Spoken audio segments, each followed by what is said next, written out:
Blessing of the Sabbath.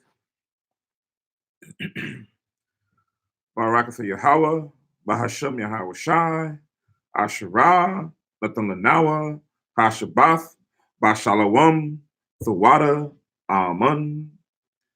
Blessed are you, Yahweh, in the name of Yahweh Shai, or the Most High name of Christ that gives to us the Sabbath in peace. Thank you, so be it.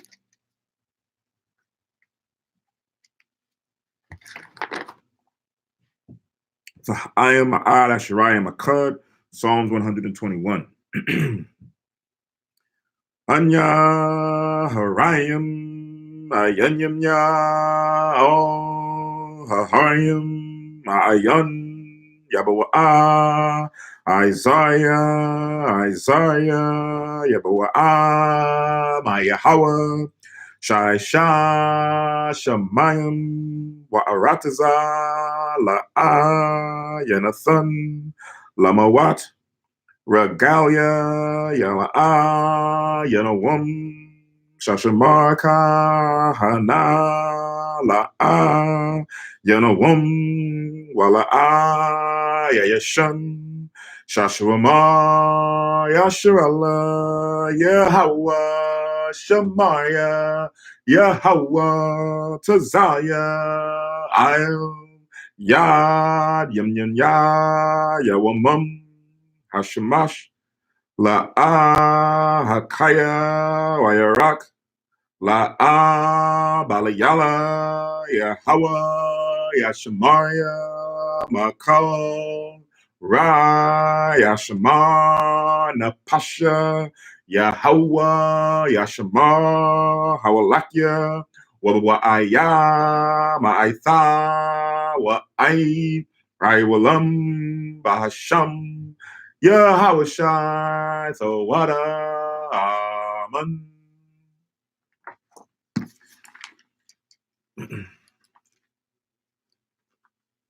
Psalms 121.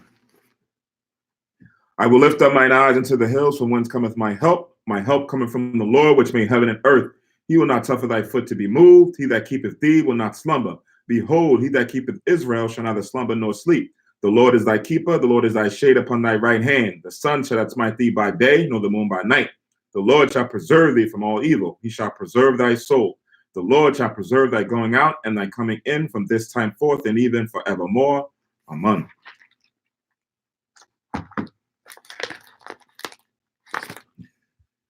Shema Yasharallah, hear, O Israel. Shema Yasharallah, Yahweh, Allah Hayanawa, Yahweh Echad. Shema Yasharallah, Yahweh, Allah Hayanawa, Yahweh Echad. Shema Yasharallah, Yahweh, Allah Hayanawa, Yahweh Echad. Deuteronomy 6:4. Hear, O Israel, the Lord our power is one Lord. Hashem Yahweh Shat, the water Aman. Tapala Yahweh, the Lord's Prayer.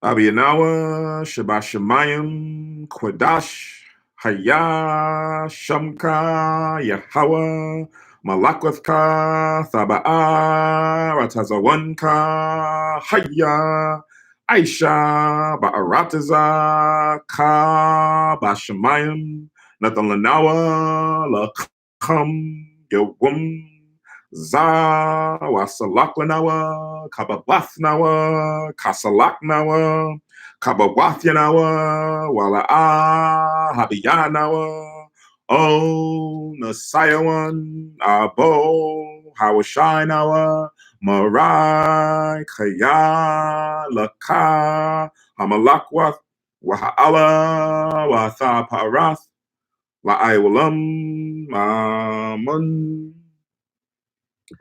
Matthew 6:9. After this manner, therefore, pray ye, Our Father which art in heaven, hallowed be thy name, thy kingdom come. Thy will be done on earth as it is in heaven. Give us this day our daily bread, and forgive us our debts, as we forgive our debtors. And lead us not into temptation, but deliver us from evil. For thine is the kingdom and the power and the glory forever. Amen.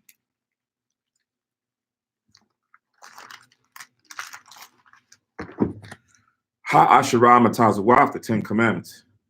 La'ah, Yahaya, Laka, Alahayim, Al-Karim, Al-Panya. La'ah, Daisha, Laka, Pasol, Wala'ah, Daibadam.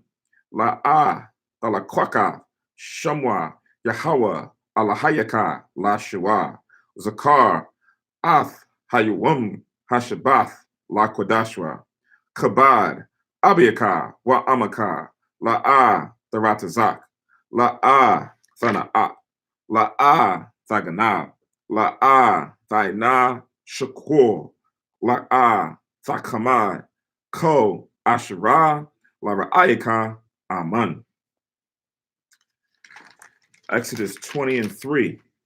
Thou shalt have no other gods before me. Thou shalt not make unto thee any graven image or any likeness of anything that is in the heaven above, or that is in the earth beneath, or that is in the earth, that is in the water under the earth.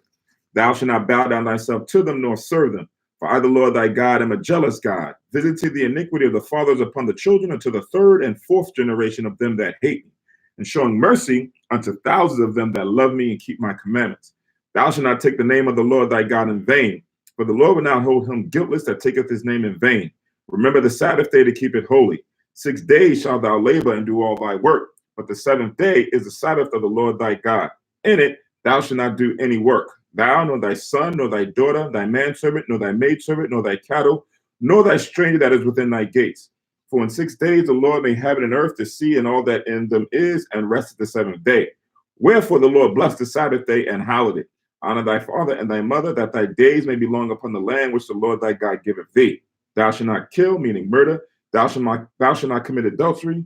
Thou shalt not steal. Thou shalt not bear false witness against thy neighbor.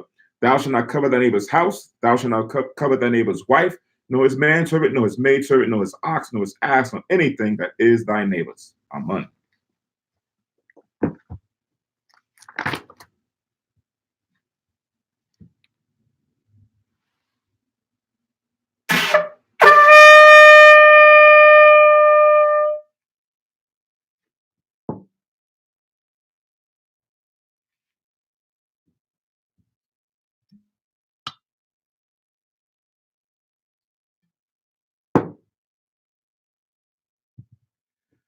Barakatha Yahweh, Bahashem Yahweh Shai, Asherah, Atalanawa, Par Yahagabin, Thawada Amun, La Yahweh, Bahashem Yahweh Shai, Ath Yasha Allah.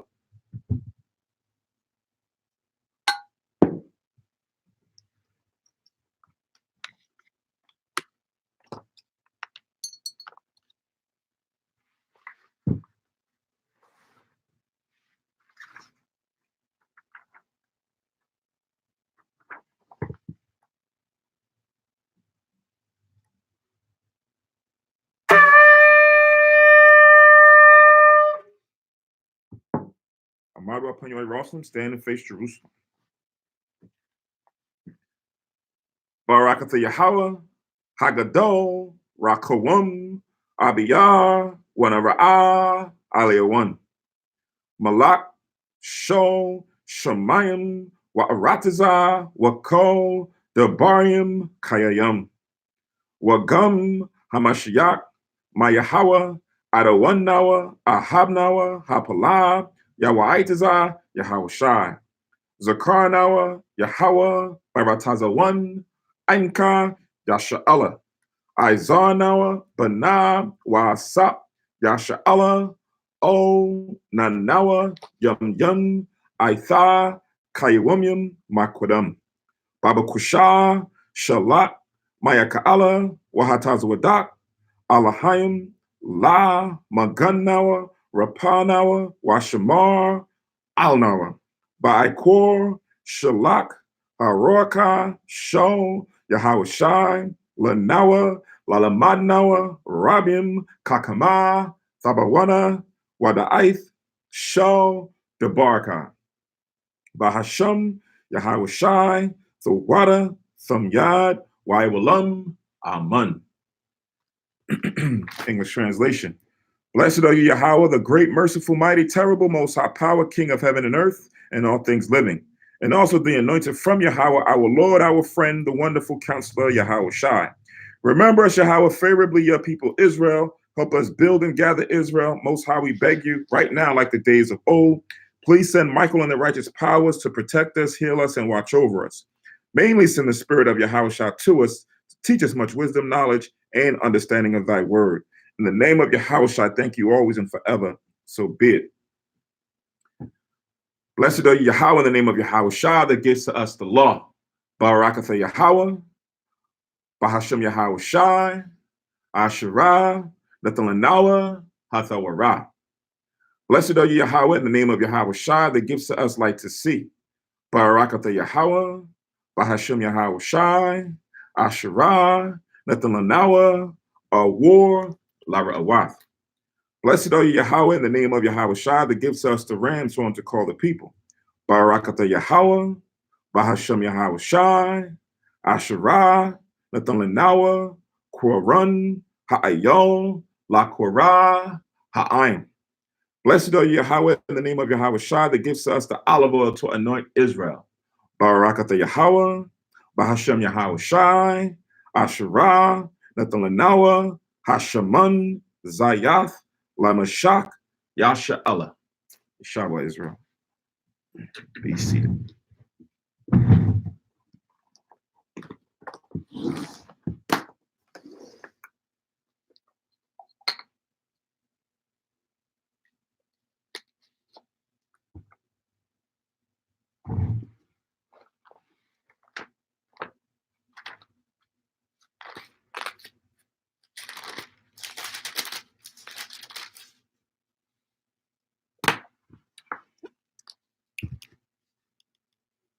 All right, Shalom, Yashra. To those who are at the four corners of the earth, peace, happy Sabbath. To those who are watching this or viewing, is March 21st, 2020. And this is Hayash al-Kanas, or the Congregation of Israel, translation of the Hebrew, where we teach the law, statutes, and commandments found in the Bible, history, testimony, archaeology that's found in the scriptures, high holy days, moral and civil laws, and dietary laws. These laws were given to us by our ancestors, passed down to generations, started off all the way in the beginning from the time of Adam, where the Most High gave Adam the laws, and it was to be provided or given to his lineage, going all the way down to where you find Jacob, who had 12 sons who became the 12 tribes.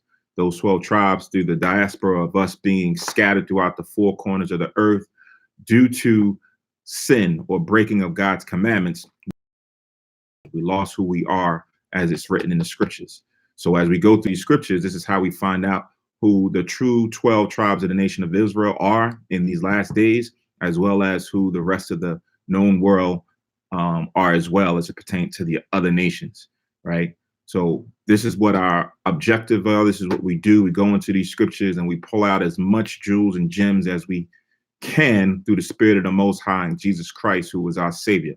A lot of times people think that the Israelites don't deal with Jesus Christ, but that's a farce, right? We understand and recognize that the Most High prophesied about him coming from the Old Testament, from the beginning, that he was going to come and help redeem us out of this mental lock, the mental sin that kept us down for so long throughout the generations, where the Most High had to plague us or destroy us or put us in captivity. So in order to come up out of that hell, we now need to come back and return and repent to the Most High through our Lord and Savior Jesus Christ, or in your Hebrew, Yahweh Shai, so that we can be redeemed and found worthy in the end at the second coming of Christ, right? So the reason why I gave the date, so for those who are viewing, who are watching or listening online, we understand that we're in a climate where there's social distancing, and we're told to stay at home. So for those who are watching and you are considering or listening, you are considering coming down to the school, if you are able to watch and listen, stay home and watch it online. Some will probably watch this because it's going to be recorded on YouTube. You can probably watch it a little bit later on. But let's just try to make sure that we stay safe and separate ourselves so that we don't pass anything from person to person under the auspices of sometimes you don't even know that you're carrying it. You may be asymptomatic and you may be a carrier and you don't know that you're in this, you don't have any conditions, but you're giving it to somebody else. So let's try to practice safety in refraining from coming around each other as much as we can. Stay home if all possible. Dial into the teleconferences if all possible. That way you can listen to the services or you can watch online and still stay, clean and separated from other people. All right. We will try to keep these Sabbath services and the classes up to date, where we're continuing to do them on Tuesdays and Fridays, as well as the Sabbath services. Right. We'll see if we can at least have someone come down with very limited participates here and see if they can dial in, or if we may need to start doing them from the comfort of our homes, doing a live stream online. But I'll make a mention to do another broadcast of what we're talking about now, because I know it's early in the service. So I'll talk about that, the Passover, new moon, and everything as we get to the ending of this Sabbath service. I'm following the trends. I kind of like what the brothers have been doing before, as far as for getting through the service, going through it expeditiously but judiciously, right? Getting through the service, meaning not spending 4, 5, 10, 7 hours, but also going through as much as we can to pull out the understanding and the spirit of what's in the Bible. So I will be doing today's Sabbath service. Will be in the book of Deuteronomy, the 21st and the 22nd chapters. I will go through those 2 chapters, following in the tradition what Kahan Nabiyah and the elders of Quan have been doing in the past, to kind of get the service over in a decent time, but pulling out as much scriptures as we can. All right. So with that being said, we will go to Deuteronomy 21:1. All right, Deuteronomy 21:1, which starts off, it says, if one be found slain in the land which the Lord thy power giveth thee to possess it, lying in the field, and it be not known who have slain him, then the elders and the judges shall come forth, and they shall measure unto the cities that are round about him that is slain. Right. So now someone has found someone laying in an open field, laying in a ditch, found that he's been killed, he's been murdered. Right. So we read in previous chapters where the circumstances happened, where something happened, someone was slain, and it was done presumptuously, and what those next steps were. Right. They had to go find the person, make an inquisition, and if it was found that he was murdered, then he was supposed to be stoned. Or you had times where someone went and had a fight, or by accident something happened, and before they grabbed him and did something to him, physically harm or even killed him, he ran to the city of refuge until the time was appointed that they can then go and investigate what happened, so that man wasn't erroneously killed or erroneously beaten. Right. So in this case, here it is, you have somebody who's found in the field or in the ditch or in the plains in a city, and nobody knows what happened to this individual. Right. It's like, I found him there, I don't know. Right. So what you need to do now is go to the elders of the city or the judges of the city, and they now needed to go round about the city to understand and figure out and find out what happened and what was going on. Something like you see on TV now with the police department, they got detectives, they'll find someone murdered, and then they'll go and start going around the city to understand and asking people, do you know what happened? Did you see something? Yada, yada, yada. Right. After a while, usually no one figures it out, and they call it a cold case, where it's just put up in a box and put in a storage room. So in this case, the Most High already had this. This is the beauty of the scriptures, because a lot of times we find out certain things that's going on now where people think that the Bible is incomplete, is dated, is out, is from ancient times. But these same practices that people are still doing now was already done in the past, and it was a law that the Most High had instituted in the scriptures. So it didn't matter if it was way back then, if it was in the dark ages of the Byzantine time, if it was right now, or if it's in the kingdom. These laws still apply, because these are practical things that needed to be done, right? So I'm going to read verse 2 again. It says, then thy elders and thy judges shall come forth, and they shall measure unto the cities which are round about him that is slain. And it shall be that the city which is next unto the slain man, even the elders of that city shall take an heifer which have not been wrought with, or which have not drawn in the yoke. So there has nothing been done to this animal. It was not used for any other purposes. It was not blemished. It was not used to go and pull a burden or anything. You had to go and find this heifer, right? And the elders of the city, round about even to the next of the city, after they finished doing the inquisition, they now needed to go and say, well, we don't know what's going on. They've already done all that. We come to the conclusion this man was slain, or this person was slain, and we don't have any evidence of anyone doing it, right? So it said they had to take this heifer to the edge of the city, right? So I'm reading verse 4. And the elders of that city shall bring down the heifer unto a rough valley, which is neither eared nor sown, right? Meaning that it was not been cultivated. No one has now taken up or planted or done anything in this area. That's where this heifer now had to be taken into this rough area. Sometimes you see that if you ever stroll through the plains, you'll go through an area where it's just wild. It's not really, no one is really planted or having a garden or a field or, grazing it or trimming it. No one's doing anything. You're passing through. This is where they were supposed to take this heifer, right? It says, and strike off the heifer's neck there in the valley, right? So now I needed to go and offer up a sacrifice there in the valley for this slain individual that no one knows what happened to it, right? So this is a part of Israel's history that it talks about without the shedding of blood. I'm going to read that in Hebrews, the 9th chapter. Hebrews, write down Hebrews, the 9th chapter, to go with this verse 4 here. Deuteronomy 21 and 4. Write down Hebrews 9, and I'm going to read 22. So Hebrews 9 and 22, it says, and almost all things are by the law purged with blood, and without the shedding of blood is no remission of sin. So no remission, right? Or remission of sin.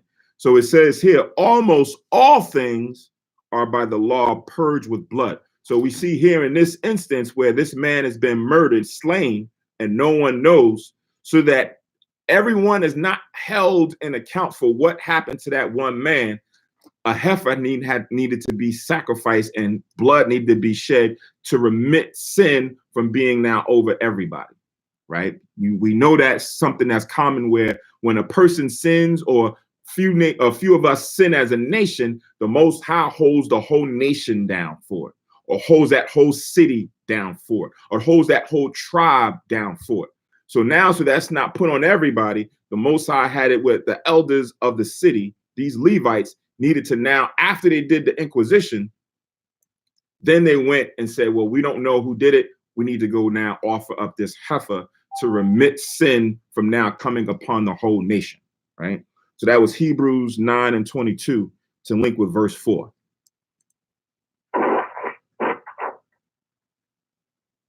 All right. Shalom to those who just dialed in. For those who are in Philly, if you are dialed in and you're thinking about coming down to the school, if you're able to dial in, you're able to log online, I would advise just stay home, continue to do that, use that medium to listen to the Sabbath service or watch the Sabbath service until we figure out and get over what's going on right now throughout the whole world, right? Specifically here in Philly, but throughout the whole country, right? And also, I would advise, as far as for when we go through these scriptures, and we always say that, write down your questions. Sometimes it may not be something that may be too clear. Write it down and bring it up during the classes. Tuesdays and Fridays classes are for the deep dives of these, where we can go through them. Sometimes we want to make sure we want to set a precedent where we can get through the Sabbath service, in a judicious amount of time, so that we can do other things. So we'll probably use this time that we have to kind of get that in the trend and see if we can start, bringing in other different things during the services or during the Sabbath days. All right, so we're back in Deuteronomy 21, and we'll read 4 again, and then we're going to move on. It says, and the elders of that city shall bring down the heifer unto a rough valley, which is neither eared nor sown, and shall strike off the heifer's neck there in the valley. And the priests, the sons of Levi, shall come near. For them the Lord thy God hath chosen to minister unto him and to bless him, and to bless in the name of the Lord.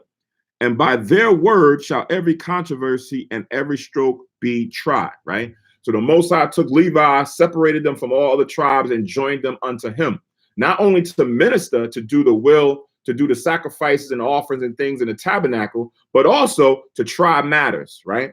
You can write down Deuteronomy 17. Deuteronomy 17 and 8. So this is going to link with verse 5.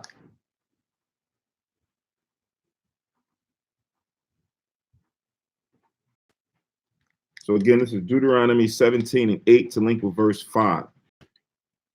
It says, if there arise a matter too hard for thee in judgment between blood and blood, between plea and plea, and between stroke and stroke, being matters of controversy against within thy gates, then shalt thou arise and get thee up into the place which the Lord thy God shall choose. And thou shalt come unto the priests, the Levites, and unto the judge that shall be in those days, and inquire, and they shall show thee the sentence of judgment. And thou shalt do according to the sentence which they of that place which the Lord shall choose shall show thee. And thou shalt observe to do according to all that they inform thee, according to the sentence of the law which they shall teach thee, and according to the judgment which they shall teach thee, thou shalt do. Thou shalt not decline from the sentence which they shall show thee to thy right hand, nor to the left, right? So they, the Levites, the judges that was set up, they had that authority to now hear the matters, every matter, small and great, and then issue a judgment according to the law, right? So in this case, the Most High is giving the law where someone has died, but you don't know who did it. And there's laws on now going and trying to matter and hearing out, doing inquisition, and it comes to find out you still don't know. So this is what needed to be done. This was the precedence or the sentence that the Most High gave to the Levites and the judges to institute so that sin would not come upon the whole nation. It's going to talk about that. So let's go back to Deuteronomy 21 and 6 now.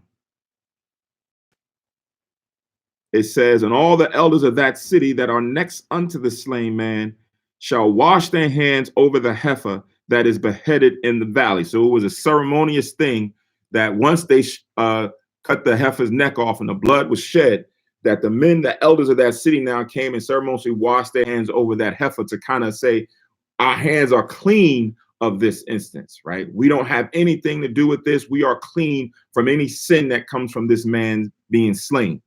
If I'm not mistaken, I think Pontius Pilate kind of did something similar to during the time of Yahushua's Inquisition when the leaders of our people was trying to have him to be murdered as well.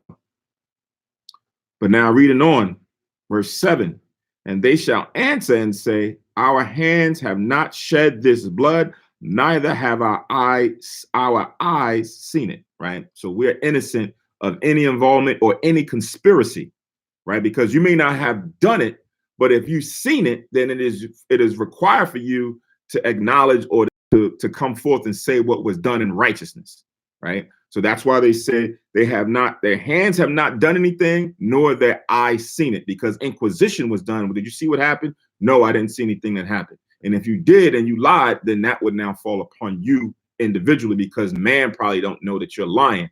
But now they're saying, well, we don't have any information. Our hands are clean, right?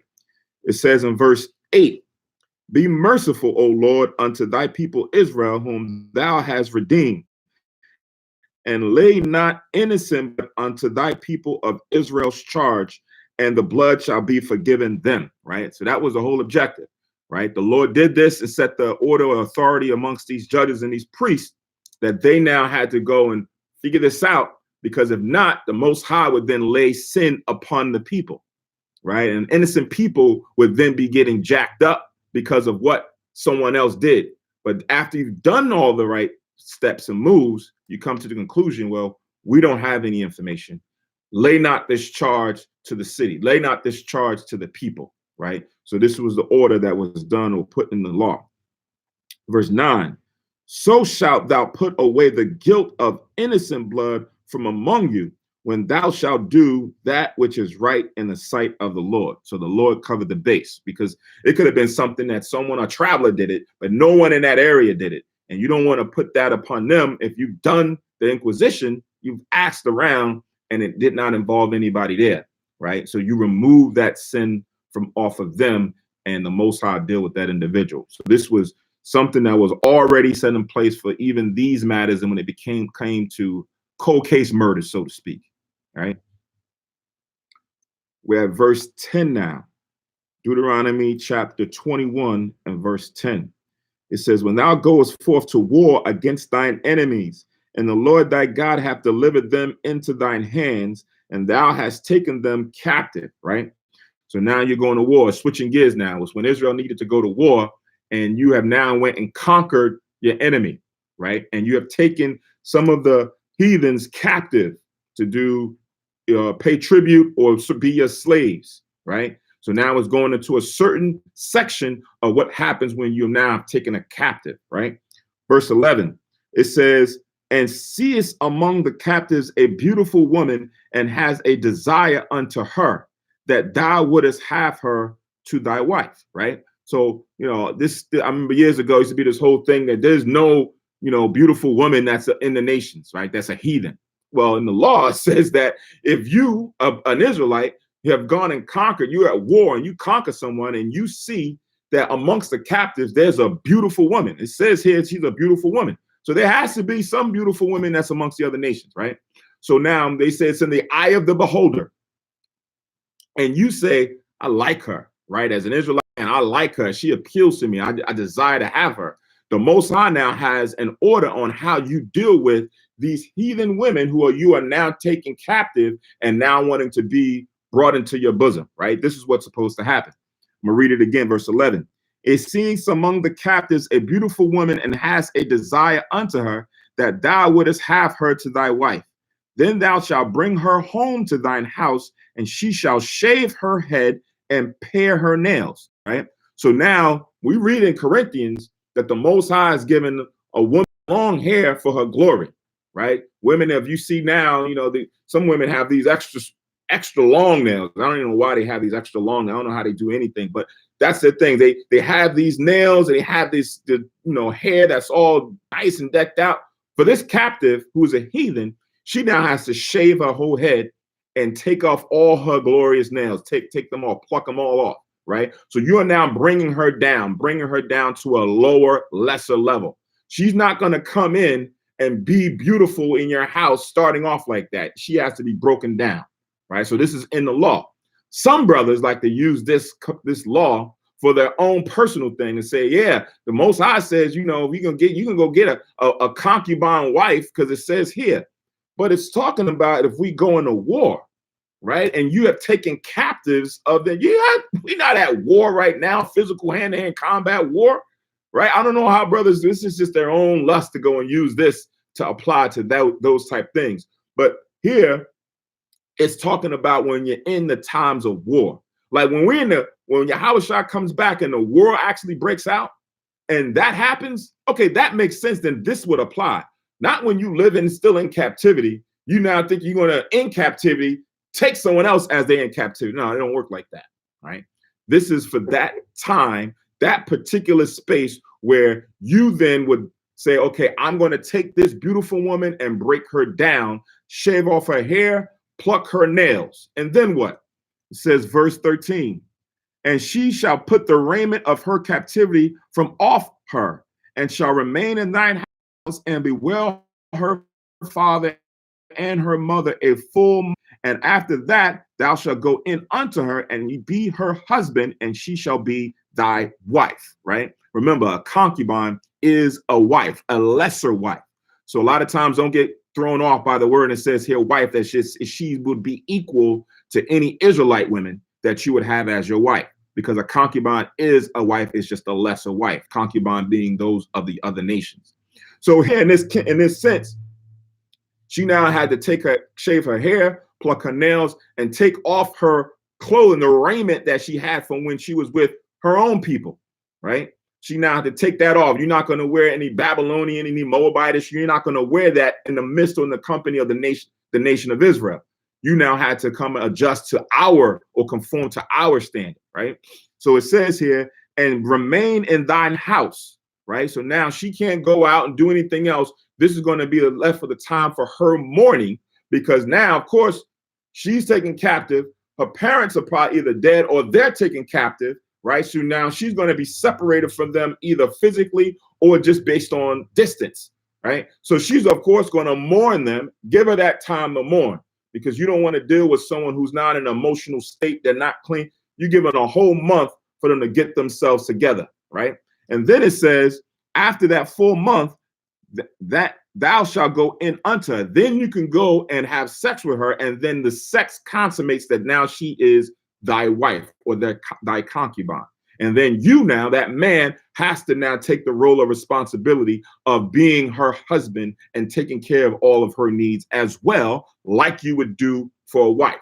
But they're not on the same level, right? Concubines are not on the same level as an Israelite wife. That's why you shaved her head and do all those things. You don't do that for an Israelite wife, right? You don't have to say, okay, now you're becoming my wife, you're going to shave your head. No, that does not happen for them. That's kind of how you know that there's a distinction being done between these two different nations of women, right? Verse 14, and it shall be, if thou have no delight in her, then thou shalt let her go whither she will, but thou shalt not sell her at all for money. Thou shalt not make merchandise of her, because thou hast humbled her. So now over the course of time, if something happens and you don't find any delight or joy in her anymore, you can leave her alone or put her away, right? But you can't use her like property and sell her off, pawn her to the next person, where it's like, well, you know what, I'm done with her. You know, I know that brother over there, he's been looking for a concubine, I'm gonna sell her to him. No, the Most High even has it where you still got to be a little bit respectful and say, you're not going to sell her off, because you've humbled her. You've gone in unto her, and you've had that time where you are now a husband unto her. So you can't do that, but you need to still do this graciously and righteously in the sense of letting her go. With an Israelite wife, something that's not normally done. Even when you read it in the Old Testament and the New Testament, it kind of lets you know that we were not supposed to just put away our Israelite wives. These heathen women, they come with some baggage, right? They come with customs that they have from their own nations, where they were following these different gods and doing these different things. So after a month, you're going into her, she's your wife, and then you find out that she's still serving these other gods, or she's still following these different practices, or sneaking off and doing certain sacrifices. You're not going to kill her, but you say, you know what? All right, we getting rid of her. Maybe you might, I don't know. Right? We'll find out later on in the law if that would be the case where you can do something like that as far as for slaying them. But in this sense, you don't find any delight in her anymore. You let this concubine woman go, right? So I'm read it again. And it shall be, if thou have no delight in her, then thou shalt let her go whither she will, but thou shalt not sell her at all for money. Thou shalt not make merchandise of her, because thou hast humbled her. All right. So that's how you would deal with this captive concubine woman that you brought into your home to play the role of a wife. Right. And in some cases, when you read the scriptures, some cases you'll see that if in all cases, if you had a concubine, you didn't even go in unto them. You're reading in Samuel's, I believe, King David. When King David came home from one of his explorations on his journeys of war, whatever, he came back and took 10 concubines. And his 10 concubines had the purpose of just taking care of the house. He never went in unto them. He never had sex with them, but they were his concubines. And they said they died in their widowhood until the days of their death, right? So it's not always a purpose that a concubine was for the pleasure of always having sex. You may have said, you know, I'm bringing this woman in. She's now in my household as my concubine, and she's now going to help out my wife to do certain duties, right? You didn't always have to go into them. It's the same thing how you read with Abraham and Sarah, until it got to be a long period of time when Sarah couldn't have children. Then the concubine Hagar was given to Abraham to bear seed, right? But that was this concubine, but he hadn't gone into her until Sarah offered him up or offered her up, right? So don't get into that mindset unless it's always come to mind where it's like, yeah, I can go have these concubine women because I see, you know, you got to be careful to not let that desire come so much into you that you now defile your own nation by not dealing or seeing your women in a light that they should be in. All right, let's move on. Chapter 21 of Deuteronomy, we have verse 15 now. It says, man have two wives, one beloved and another hated, right? So again, we're getting into the wives, and we dealt with the concubines, and now we're getting into the multiple wives, right? Which was lawful for a man to have more than one wife, right? However, understanding that in the law, a man had to take care, provide food, raiment, and shelter for his wives, right? So if you don't have the means, don't do the beans, right? You have to be able to take care of one wife the same way you would take care of another wife. Today, men don't do that. They just go and just dealing with the pleasure of having a wife and not taking care of the wife as it is in the law, right? So let's not get, you know, distracted from what the objective of having more than one wife is as we read this law here. So I'm gonna read it again. It's if a man have two wives, one beloved and another hated, and they have borne him children, both the beloved and the hated. And if the firstborn son be hers that was hated, then it shall be, when he maketh his sons to inherit that which he hath, that he may not make the son of the beloved firstborn before the son of the hated, which is indeed the firstborn, right? So over time, whatever happened emotionally, or a situation may have happened where you now are on the outs with one of your wives, right? And now she's now not well liked as you would the other wife, right? She's the one that's really loved. And now they have sons between the two, but the wife who was hated, her son now is the truly firstborn. But you're trying to show favor unto the beloved wife's son because you love his mother and the son. But now you're going to, because of what happened with the mother, the hated mother, you're going to take that out on the son. The Most High said, no, you can't do that, right? This is what this is going to get into. It's a morality thing according to inheritance. It said this now has to go to the firstborn son, right? I'm going to read it again. Verse 16. Then it shall be when he make his sons to inherit that which he hath, that he may not make the son of the beloved firstborn before the son of the hated, which is indeed the firstborn. But he shall acknowledge the son of the hated for the firstborn, by giving him a double portion of all that he hath. For he is the beginning of his strength. The right of the firstborn is his, right? So again, the Most High is now stepping in and saying that this is now how it has to be done to keep things in order, right? To keep things according to the inheritance as the Most High has put into the law. Now, with that being said, when it comes to Abraham and his two sons with Isaac and Ishmael, it was the Most High who came in and intervened and says, because it was determined by promise, that I am now saying that that Isaac is going to be the one that's going to receive the inheritance. He's the one that's going to receive the covenant, right? Not Ishmael. Same thing that happened with Joseph's sons. The Most High stepped in with Ephraim and Manasseh. He now wanted the blessing to go to who he chose, which was Ephraim, even though that Manasseh was the firstborn. This is the Most High coming in because we don't know better than the Most High. We don't know the spirits of those individuals better than the Most High knows. So who wanted to tell us or instruct us on how specific situations should go than the Most High, right? We can't question him to say, nah, Most High, that's wrong, if he is determining that that's how his will is going to be. But in the majority of the senses, this is how it always was supposed to be, that the firstborn son was supposed to receive this. But this is how it went down.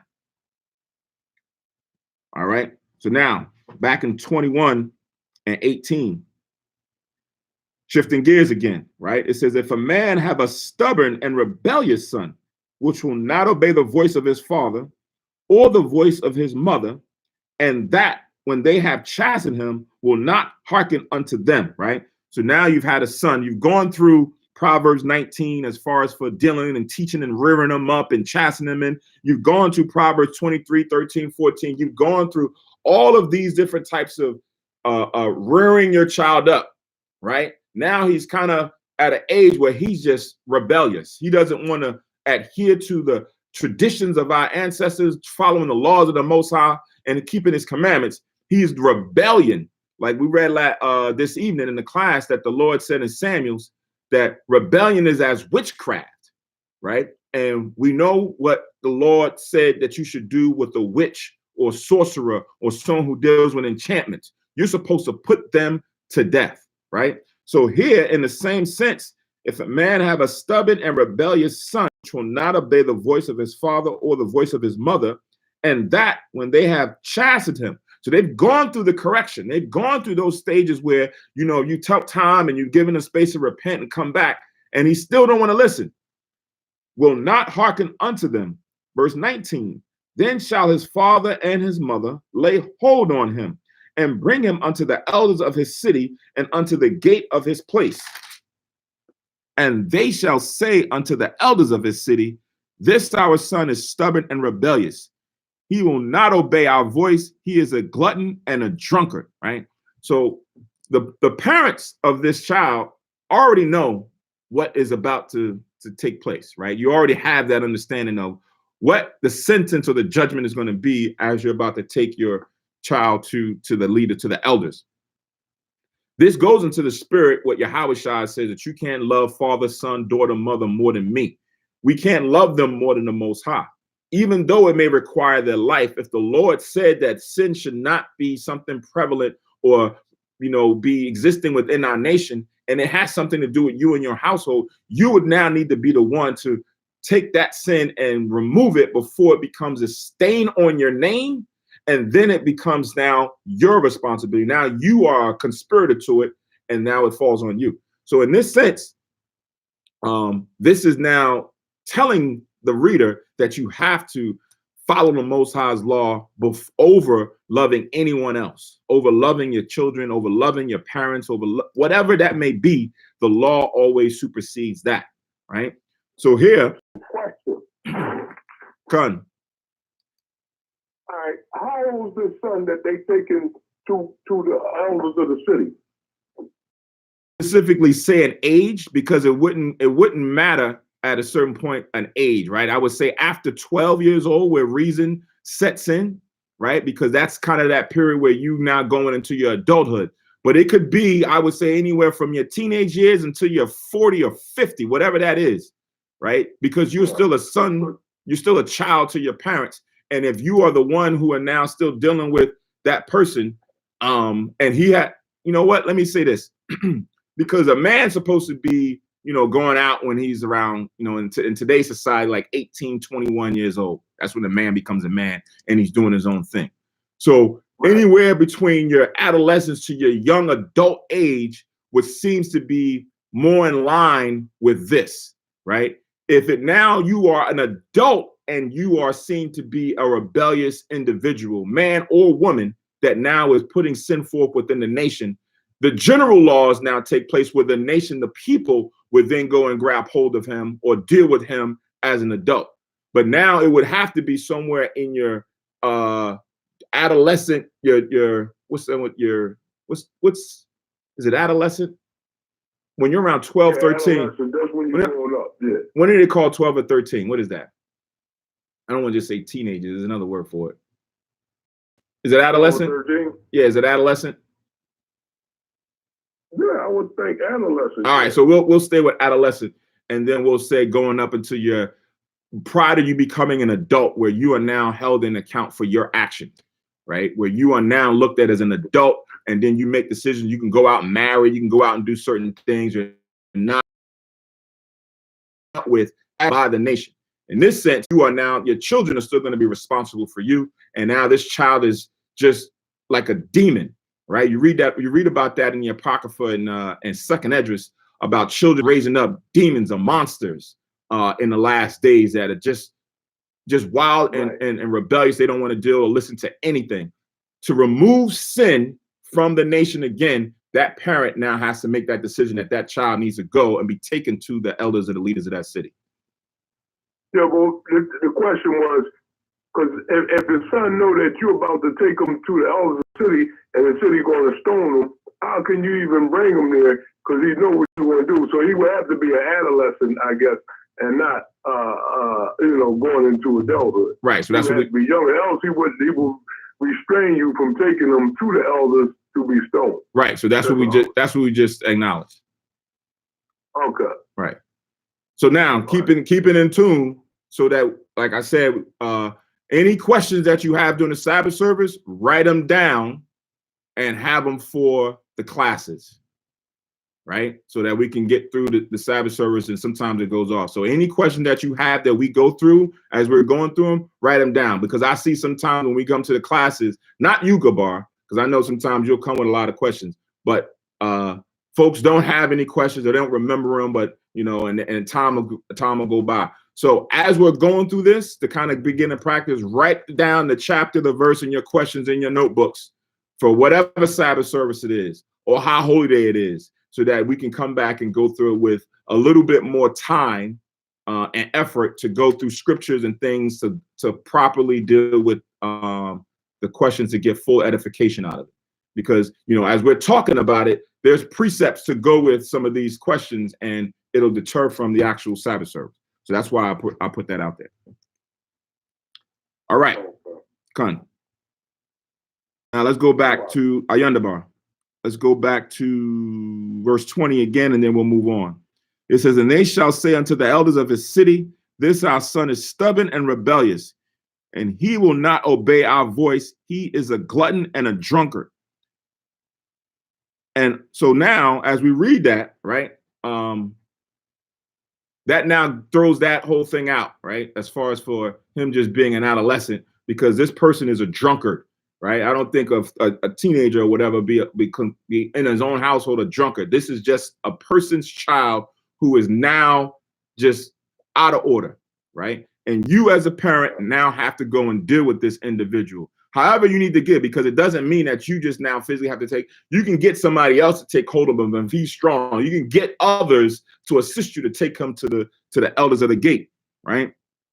It says in verse 21, and all the men of his city shall stone him with stones that he die.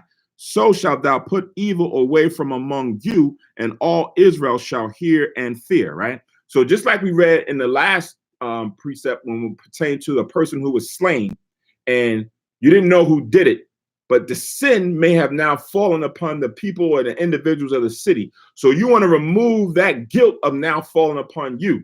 So almost the same case in here, where it's your child and it's your responsibility to deal with that child first.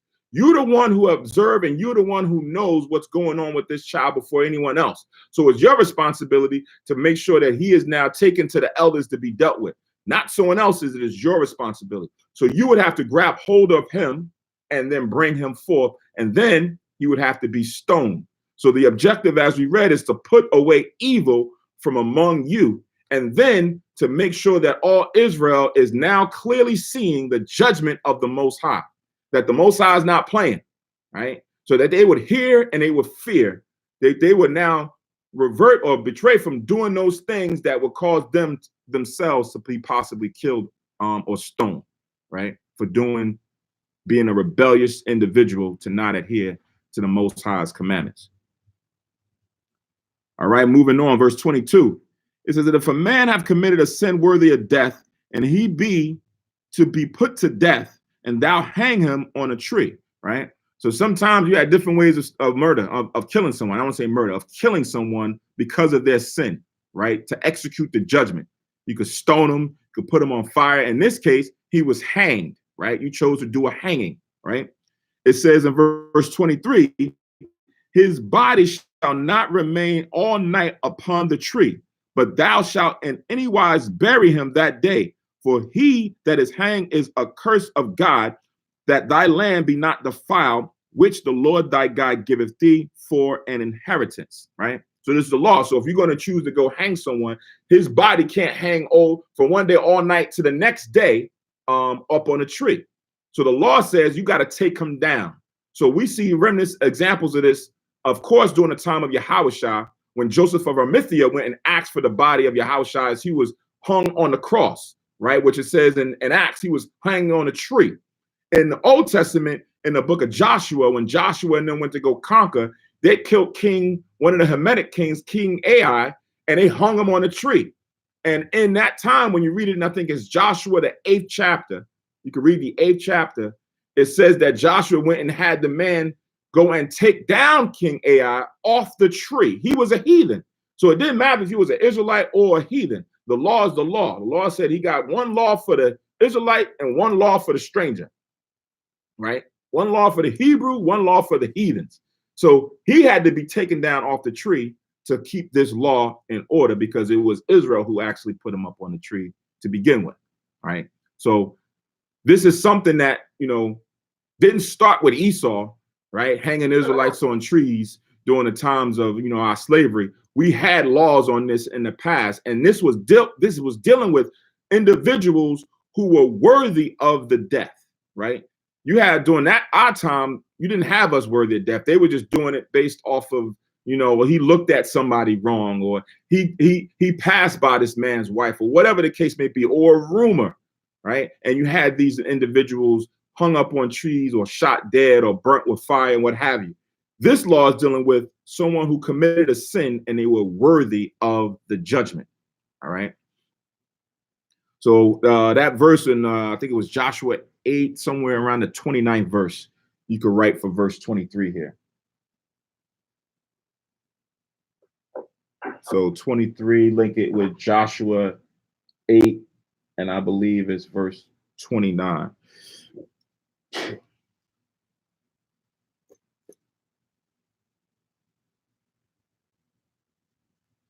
All right. So we're gonna go right into chapter 22. So now we're going to do Deuteronomy chapter 22, and we have verse 1. It says, "Thou shalt not see thy brother's ox or his sheep go astray, and hide thyself from them. Thou shalt in any case bring them again unto thy brother." Right? So, the Lord says, if you see your neighbor's or your brother's property, his possessions, when in this case is pertaining to cattle, and you see it go astray, and it's your brother's or your neighbor's cattle, and you witness it, you should not now hide from bearing witness and saying, well, I ain't see nothing, and just carry on and go about your business. No, you now have the responsibility, the moral responsibility, to go and bring that person's ox back to him, right? This is not, well, it ain't mine, so I don't care, right? He got to go, he should have kept this thing. And no, that's not how the Lord wants us to act amongst ourselves. That's a vibration or energy that's put around here in society, in this world, to kind of just be very selfish and only care about yourself. In this sense, it was you're being your brother's keeper. You're not only looking out for just his well-being, but even the property or possessions that he has, so that he doesn't lose it or something jeopardiously happens to that, right? So I'm gonna read again. "Thou shalt not see thy brother's ox or his sheep go astray, and hide thyself from them. Thou shalt in any case bring them again unto thy brother. And if thy brother be not nigh unto thee or near unto thee, or if thou know him not," right? He's a stranger, he's an Israelite, he's a brother to you, but you don't know him personally. "Then thou shalt bring it unto thine own house, and it shall be with thee until thy brother seek after it, and thou shalt restore it to him again." So you see it, and you don't know whose it is. So you bring it into your storehouse, you bring it into your barn, you bring it into your household, and you keep it, and you deal with it. You feed it, you nurture, you take care of it, until the individual comes and looks for it, and they say, "Hey, I lost my cattle, I lost my ox, I lost my ass." And you say, "Oh, I had it here. It's in the back. Here, I took care of it, and you give it back to your brother, right? It's like today, sometimes someone lose a pet. "I lost my cat." They'll post a sign up on the street post, "Lost my dog," right? And then they're going around looking for it, and you see it, right? But at the time when you saw or found the pet, you didn't see these signs, and you didn't know whose it was. So you brought it in and you took care of it, if you're able to take care of it. And then now when that person puts up the sign and you see the telephone number, you say, "Oh, I got it. Let me call them up and say, hey, I got your pet. here it is. I fed him. I took care of him. Here you go. Right. These are things that the Most High now requires us to have that love and that care for not only our brother or our neighbor, but also for their possessions or their cattle to go with it. So we're supposed to restore it unto them. Today's time, sometimes people find these rogue animals or pets and they take it for themselves, maybe because they wanted a pet all a while, and then they looking around and someone comes to find, did you see my pet? The doggone pet is somewhere in the back. Like, nah, I don't know what you're talking about. Or nah, I mean, this is my pet. I had it for so long. This is my own. And like, what are you talking about? That's my pet. We call him Ralphie. No, we call him Spud, right? And now they done been with this new family for so long, the pet probably got accustomed to him, right? In some cases, the pet will go back to his original owner, and then there'll be a contention, and now there's like they're in court. That individual is wicked because he knows or she knows that that's not their pet, right? You got to give him back, right? I remember one time my dog got loose, and I had to go and find him, and we went out in the neighborhood, and luckily he was just on a road going up the main road on the street near the highway. So I found her, and then one of the neighbors across the street was like, "Yo, we'll take that dog. We'll take that dog. Bring him on." I was like, "Nah, that's my dog. Nah, we can take." So I already knew that the spirit, if they had seen my dog before I saw my dog, they would have probably taken my dog and took it into possession and had it. And now I would have probably never seen it, and they would have just, had a stolen dog or a lost dog in their possession, and they would have been wicked. That's why sometimes now people even got to go and chip their pets, right? So that they have some kind of a device or locator to know this is my possession. So if something happens to it, they can just read the chip or the scanner on it and know that it was this person's possession, right? Because that's how the mentality of people are today. All right. So it says in verse 3, in like manner shalt thou do with his ass, and so shalt thou do with his raiment, and with all lost thing. It's a lot. And with all lost thing of thy brothers, which he have lost, and thou hast found, shalt thou do likewise, thou mayest not hide thyself. So it's now not just in cattle or animal possessions, it's in anything, whether it be clothing, whether it be jewelry, whether it be a car, whatever it is of your neighbor's possessions, if it's lost and you find it or you know it is, you now have that responsibility to now go in and notify or bring that back to that neighbor and we give him his or her possessions. That's the moral law that the Most High now has instituted. You found a ring, you're like, oh man, I found a nice diamond ring, right? It ain't your diamond ring, but you find a diamond ring and you ask around, was this yours? And you find out that it is somebody's, but because it looked like it's worth about $5,000, you saying, finders keepers, losers weepers, right? That's what we thought. That's what we was taught growing up, right? I remember as a kid, people said, "No, if you find it, hey, it's yours now," right? That's not how the Lord wants us to operate, right? If it's not yours and you know it's not yours, give it back to the person who you know it is, or if you don't know and they come back later on, then you give them back their possession. Verse 4, thou shalt not see thy brother's ass or his ox fall down by the way and hide thyself from them. Thou shalt surely help him to lift them up again. Right. So now, even in certain things that may happen to a person's possessions, where it either falls into a ditch or it gets into an accident or it breaks down, the Most High wants us to be our brother's keeper. Right. Matter of fact, go to Matthew 7. Matthew's the 7th chapter.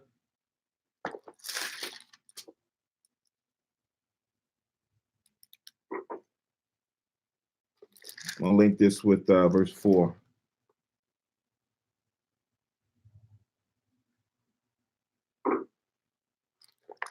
Matthew 7 and 12. It says in Matthew chapter 7, verse 12, therefore all things whatsoever ye would that men should do to you, do ye even so to them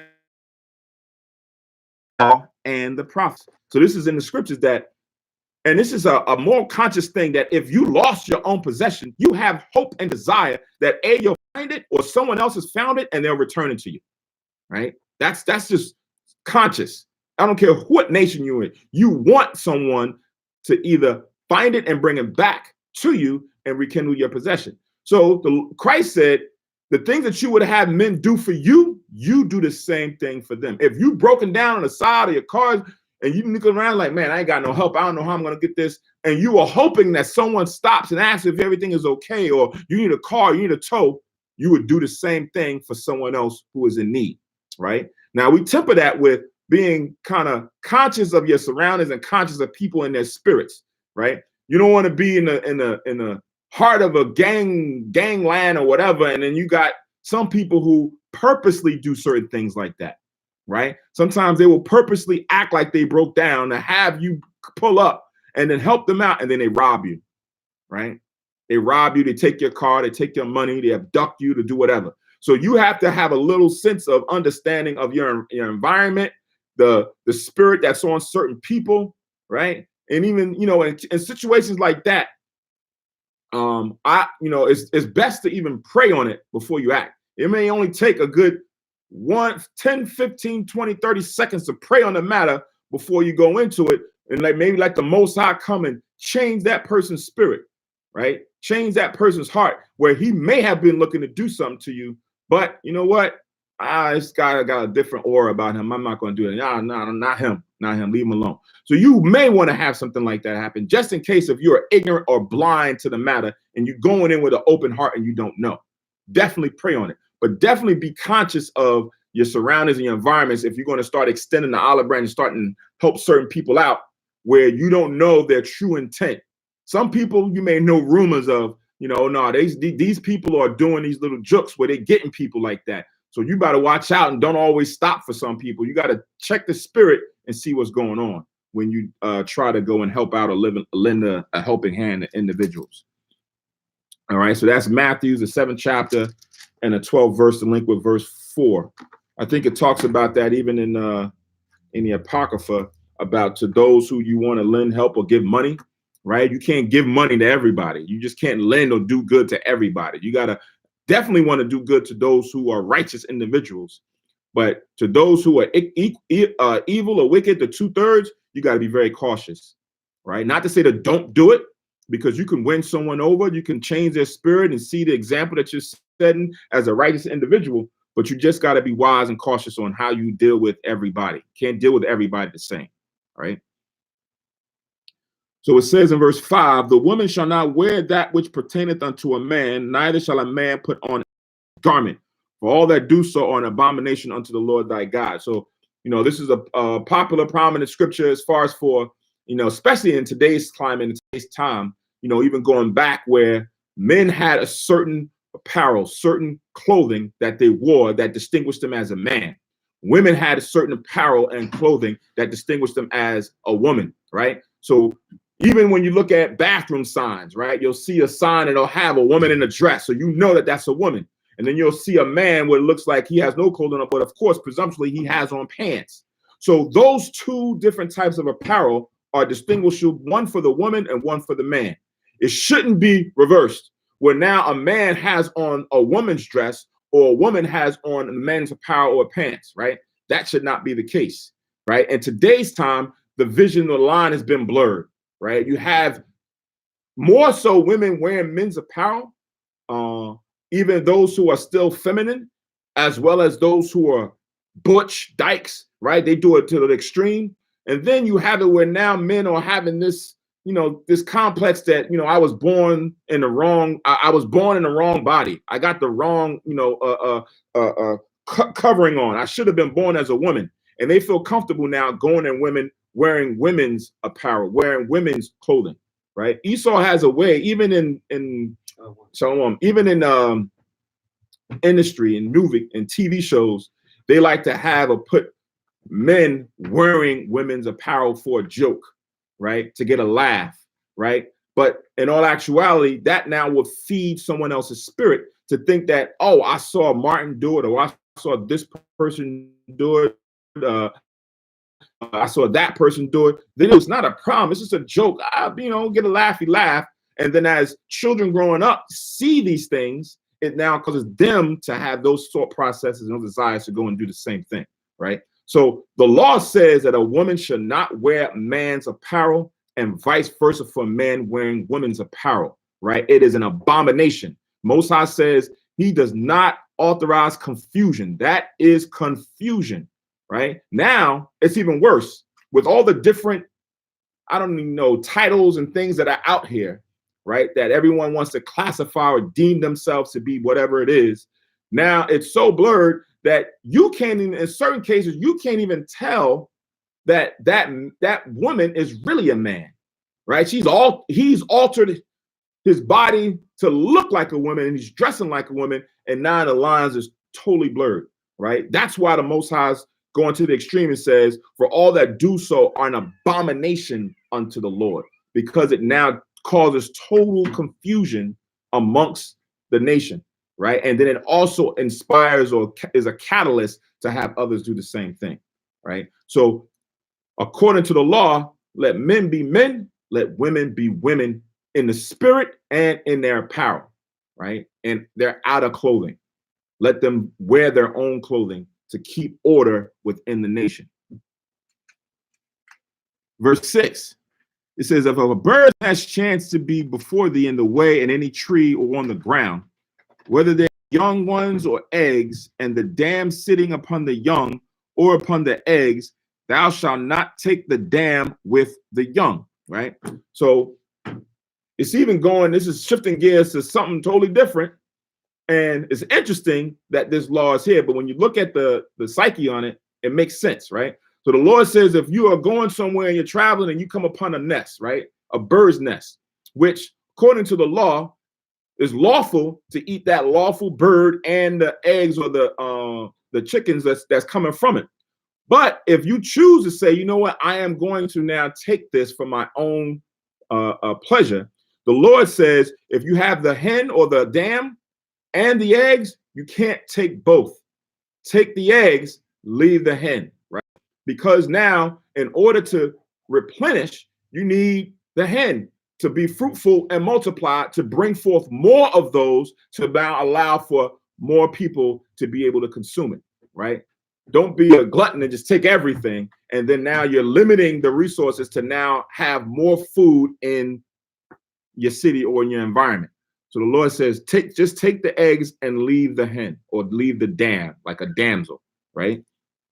I'm gonna read it again. If a bird's nest chance to be before thee in the way, in any tree or on the ground, whether they be young ones or eggs, and the dam sitting upon the young or upon the eggs, thou shalt not take the dam with the young, but thou shalt in any wise let the dam go and take the young to thee, that it may be well with thee, and that thou mayest prolong thy days, right? Because in keeping the Most High's law and following suit and taking care for the smallest things as well as the great, that's how we lengthen our time in the earth. How we deal with our parents, we lengthen our time on the earth. How we deal with the animals, we lengthen our time on the earth, because we're keeping God's commandments. We're adhering to his promises, right? So it's just this thing that makes it, oh, because I didn't take the dam, now I got 5 extra years. It's in totality, in everything, in keeping the law. That's how you lengthen your days according to the will of the Most High, right? But it puts it in there. He has it in there judiciously throughout different scriptures to kind of now give you insight on, if I now do what the Most High requires, he then will grant me grace to lengthen my time. Whereas maybe I was supposed to have been dead 15 years ago. But because of my righteousness, he's now lengthened my time, that I have more time in the earth. What that sickness that I had, he's now suppressed that and taken that out. And now I got more time because I've been a righteous individual in the earth, adhering to his law, right? That's the mindset that you got to consider when you're doing these commandments. Let me get a pen. You have a pen? It's not working. You in Deuteronomy? Deuteronomy. We're at the 22nd chapter and the 8th verse right now. Okay. It says, when thou buildest a new house, then thou shalt make a battlement for thy roof, that thou bring not blood upon thy house, if any man fall from thence, right?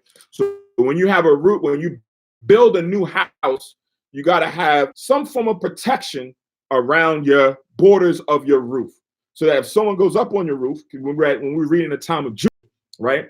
And Judith in her widowhood, she kind of, stayed up on her roof. She had some kind of a, place set up where she can go on her roof and dwell there. She had people who tended to her house, but that's where she dwelt at. So if you are now having people coming up and bringing you food or doing this for you, coming up there to talk to you, you got to have a place or something to protect them, that if they go to the edge of your roof and they looking down and talking, they don't slip and fall off and now blood be on your hands. So you now had to build this battlement or border, like when they had this, like a railing, so that they don't fall over, right? And kill themselves. That was your responsibility.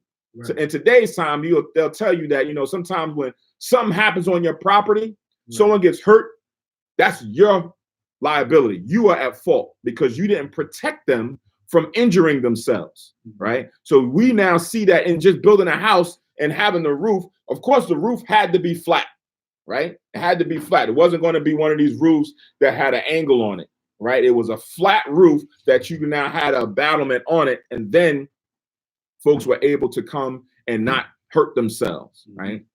So that was a part of the law. I'm gonna read it again. When thou buildest a new house, then thou shalt make a battlement for thy roof, or protection, that thou bring not blood upon thy house, if any man fall from thence. Verse 9, thou shalt not sow thy vineyard with diverse seeds, lest the fruit of thy seed which thou hast sown and the fruit of thy vineyard be defiled, right? So in the beginning, in Genesis, I'm gonna go there real quick.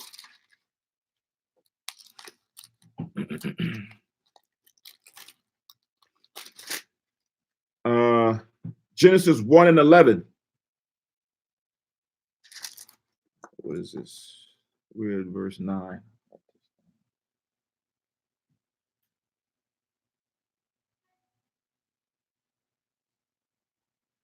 So Genesis 1:11 says, and God said, let the earth bring forth grass, the herb yielding seed, and the fruit trees yielding fruit after his kind, whose seed is in itself upon the earth, and it was so, right? So when you're dealing with the seed and you're planting crops, the Most High doesn't want you to mix seeds, right?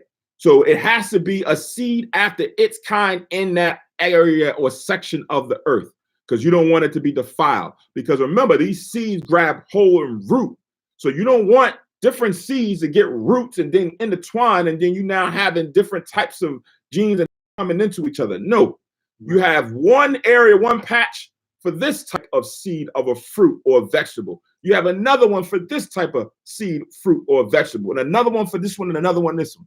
That keeps order within the different types of seed bearing fruit, right? So this is lawful. So if you pay attention, I think, but for the majority of times, those who have farms, they adhere to this law, right? You'll go and see they have rows and rows and rows of just cabbage. And then you'll have another area of collards, and then you have another area of kale, and this, that, and the third. You don't see cabbage, and then you'll see another kale thing there, and it's all jack. No, you don't have that, right? There shouldn't be that, right? So for the most part, most people adhere to this law, as opposed to a lot of the other laws that's in the scriptures. But this is something to keep order even amongst your crops, right? It says, thou shalt not, verse 10, thou shalt not plow with an ox and an ass together, right? So in a sense, when you're plowing, these are two totally different animals, right? So when you're plowing your field, right, it will not be done properly. It'll be off balance because an ox is much bigger than your ass, right? So your field will be uneven as you're taking these two animals to go and plow your field. And then one is going to be taking more of the burden than the other because of its size. The ass is really not going to be doing as much as what the ox is doing because he's going to be pulling more. So it's going to cause confusion. It doesn't even make sense. It looks imbalanced, right? I remember this even during we mentioned on how the Most High likes to have things done in order.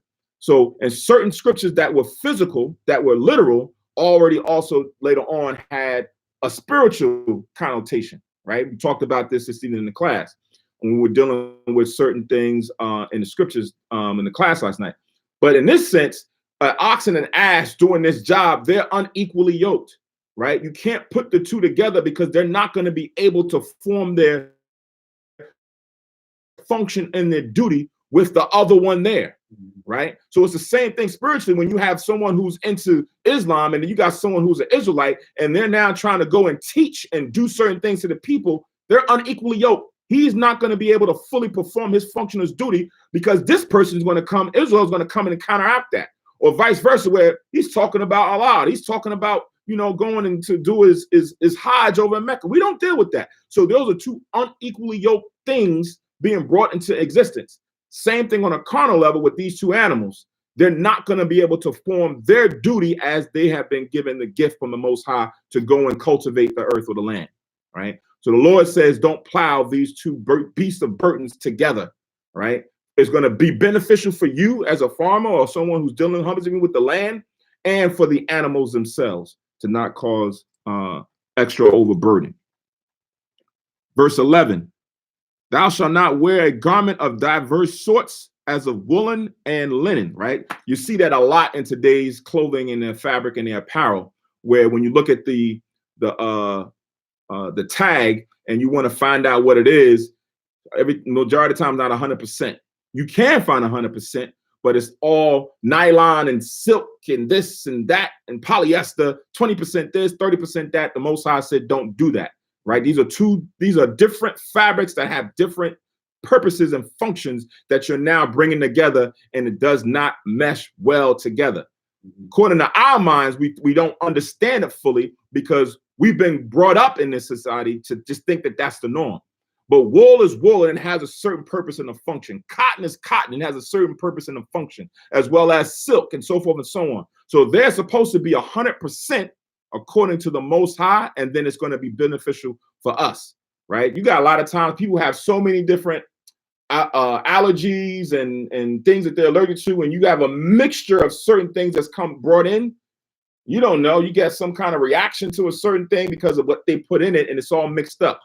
Sometimes they don't even advertise what they put into your food or your clothing. They'll just say this is like, the hidden thing that is allowing us to get an upper hold on the market to be able to sell our merchandise. We can advertise this, but you can't do that, right? Which if it's just 100%, it's 100%, and it's totally lawful and adherent to the Most High's law.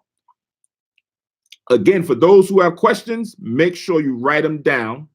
Write them down, Sabbath day, verse, and your question, so that you can bring them up in the classes. Because a lot of times people forget and they don't have remembrance, or it's not there. I thought about it. Write them down. We want to make sure that the classes be a little bit more fruitful. People kind of be a little bit more attentive to, their responsibilities and taking this information down, because it's your benefit to kind of be a little bit more aware. During the Sabbath services, we go through certain entertaining questions, but it takes away sometimes for the service, because sometimes we go off on a tangent into 40 and 20, 30 minutes onto one thing, and it may break the spirit. So again, write them down. If it's like a quick question, then yeah, we can deal with a quick question. That's a 1, 2, 3 minute question. But if it's something that's going to be a long discussion, and it's going to be a long discussion, and there's a contention, well, I heard this other camp, they was talking about this, and they said that meant that. Okay, let's hold that off to a class so we can go a deep dive into it, as opposed to trying to deal with it during the service. All right, so let's go back. We are Deuteronomy 22, and where did I leave off? Verse 12, I think. 22 and 12, it says, thou shalt make thee fringes upon the four corners of thy vesture, wherewith thou coverest thyself, right? So this law is a precept that links to what we see in Numbers, the 15th chapter, right? Because it goes into a little bit more the purpose of why the Most High has us wear these fringes. I'm gonna read it real quick. Numbers 15 and start at 37. So this is with Deuteronomy 22 and 12. Deuteronomy 22 and 12, link with Numbers 15, 37. I'm gonna stop at 40.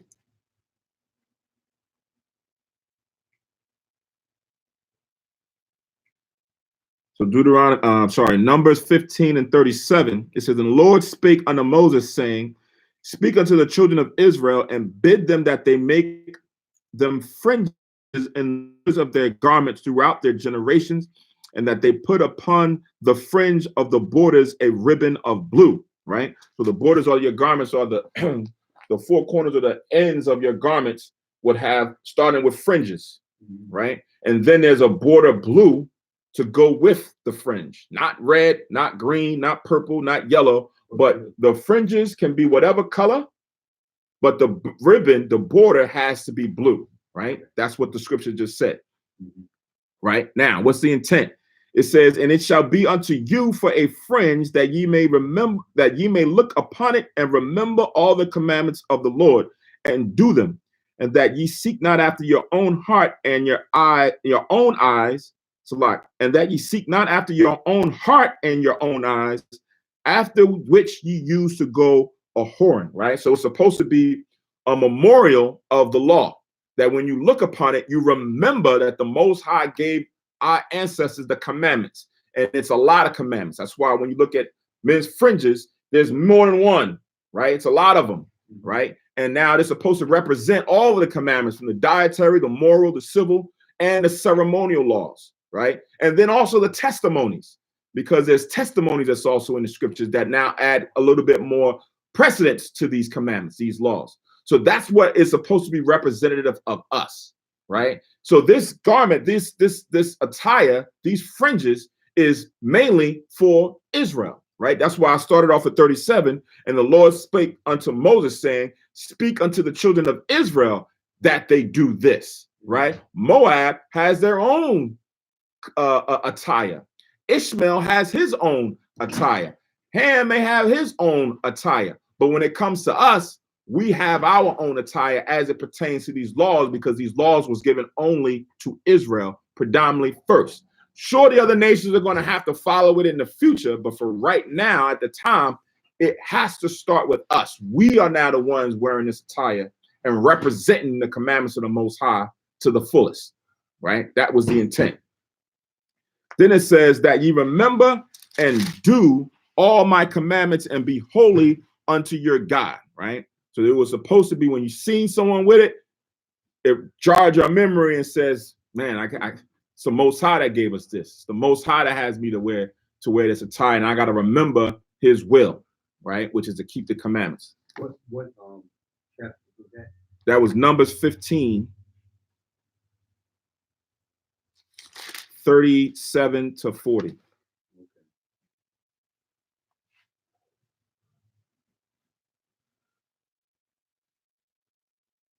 Numbers 15, 37 to 40. All right. So we're back here in Deuteronomy 22. We have verse 13 now, right? So now it's going to go into this whole next section is going to go into morality as it deals with men and women, rape, marriage, so forth and so on, right? So this is Deuteronomy 22 and 13. If any man take a wife and go in unto her and hate her, and give occasions of speech against her, and bring up an evil name upon her, and say, I took this woman, and when I came to her, I found her not a maid, right? Meaning not a virgin in this sense, right? Because the word virgin, the word maid has different meanings, but it's based on context, right? Because you could be a young maid that's married to someone and just given the title of a maid, or you could be a maid who was a virgin, right, and not has slept with anyone. You could be someone who's classified as a virgin in this sense, but you have not had children or whatever, right? So it depends on the context when you read it throughout the scriptures of what it's talking about. In this sense, this man's wife, he now, whatever happened, he began to have reason against her or cause against her, and then put out an ill name on her. And one of the allegations is that when I went under her, I found out that she wasn't a virgin, right? Because in the ancient times, that's kind of the custom, that you went and found a wife or a woman who was a virgin, and you were her first, and you became her husband, and y'all went off and lived happily ever after. Right. But now when he went unto her, over time, he found out, for whatever reason, I can't deal with her. So how am I going to get out of this? I'm going to put an ill name on her. I'm going to say that she was already defiled before I came unto her, right?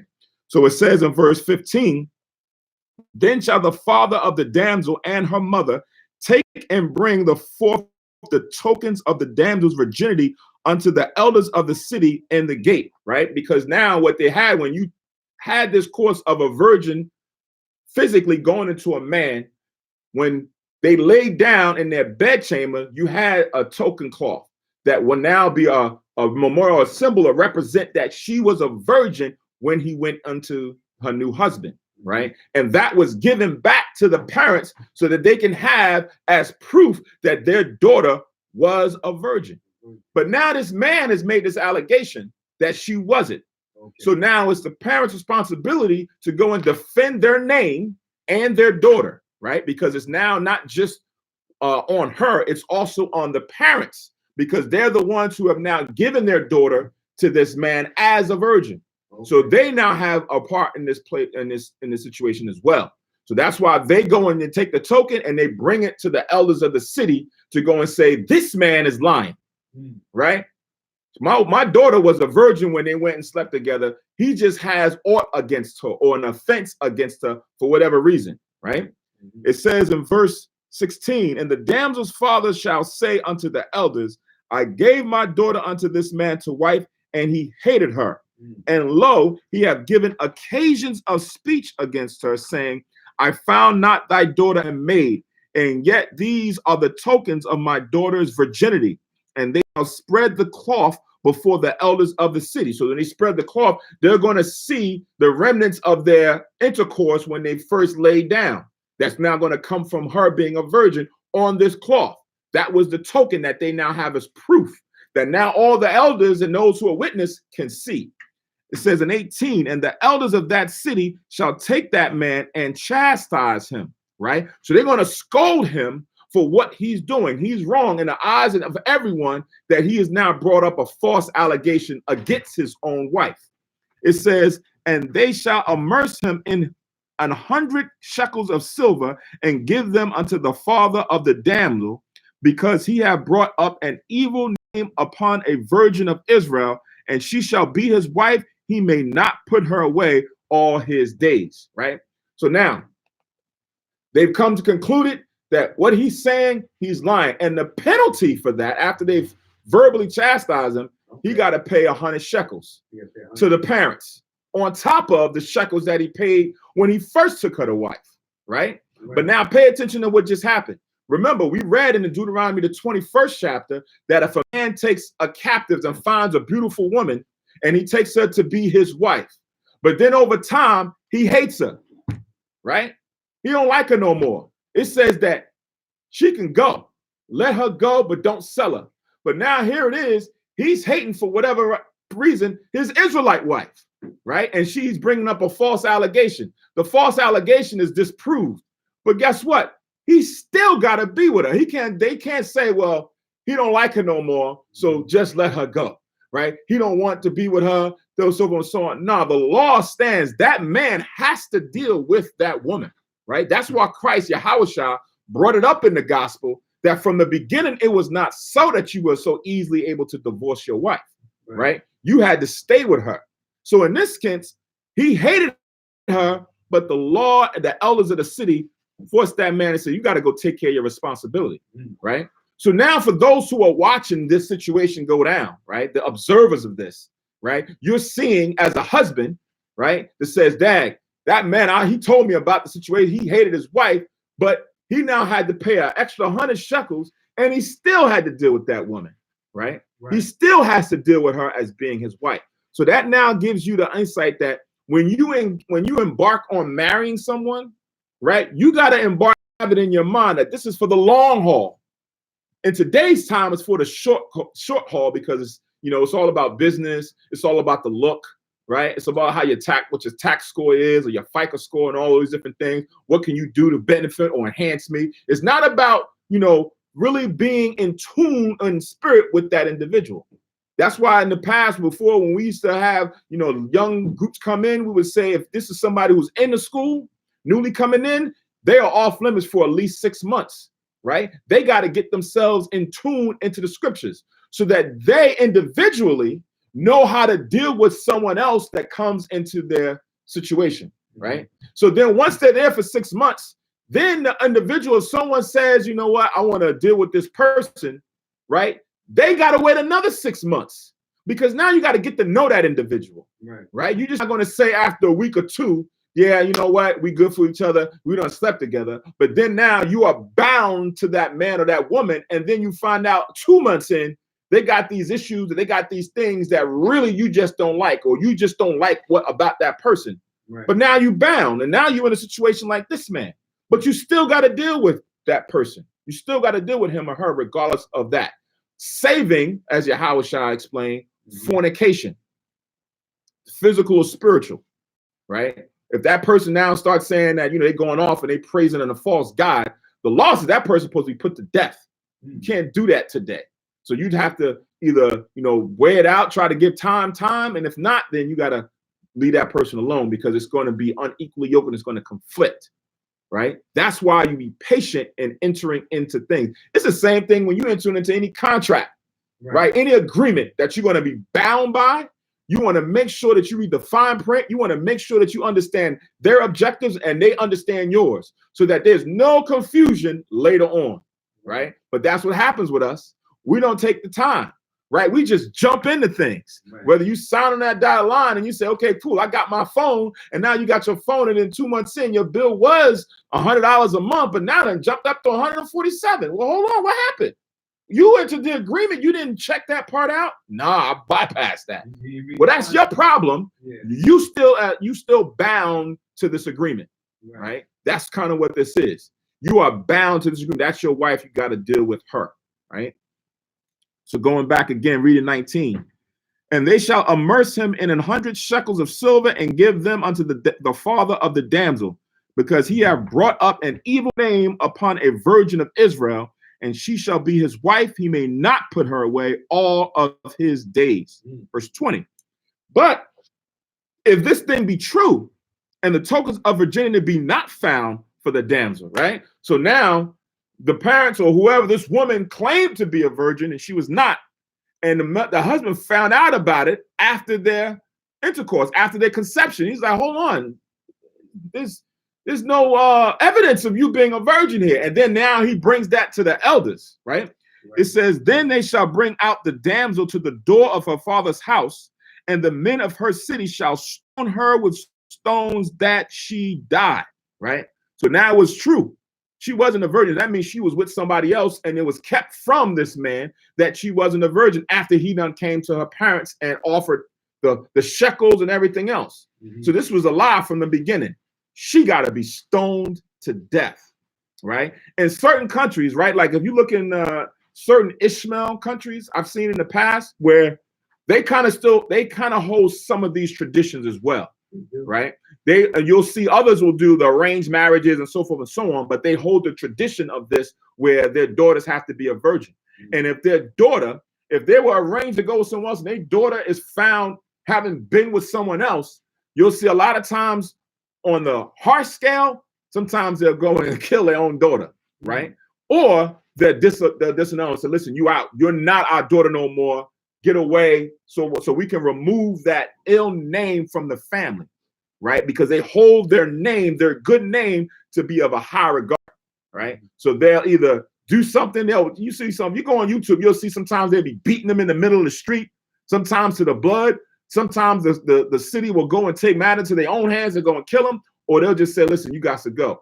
I've had a personal situation that I know of where they left, like they ran away, right? They before the judgment ever came, right? Somebody I knew was dealing with someone who was an Ishmael, and that happened, and they had to like flee because if the judgment came, that they were going to be definitely physically dealt with, right? So in this case, that was the law. That if the woman was found not to be a virgin and she was pawned off to be a virgin and she went into this man's home to be her wife as a virgin and found out, she got to be put to death, stoned with stones, right?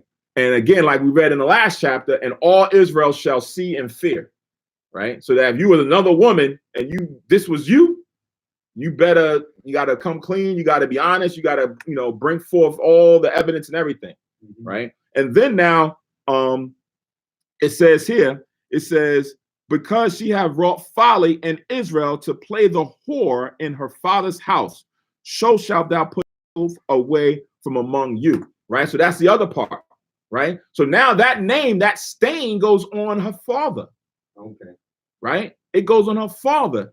That man, you had this whore in your house, right? She was a whore, right? And now you're not as well respected in your community because you allowed this to go on, right? Or this happened in your own nose, right? So again, the Most High takes certain things very critical when it comes to keeping order and keeping sin from amongst the nation.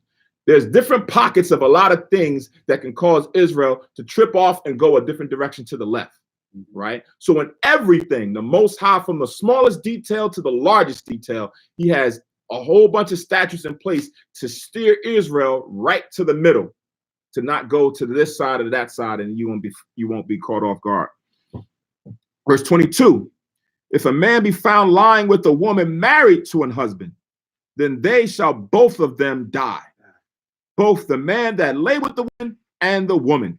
So shalt thou put away evil from Israel, right? Because that is consensual adultery, right? The man knew she was married, the woman knew she was married, and they went and still laid down behind the husband's back, right? And it's found out, they're going to, and usually 9 times out of 10, right, the husband is the one who wants to put both of them to death, right? You'll see that. That's why they have that law. What do they call it?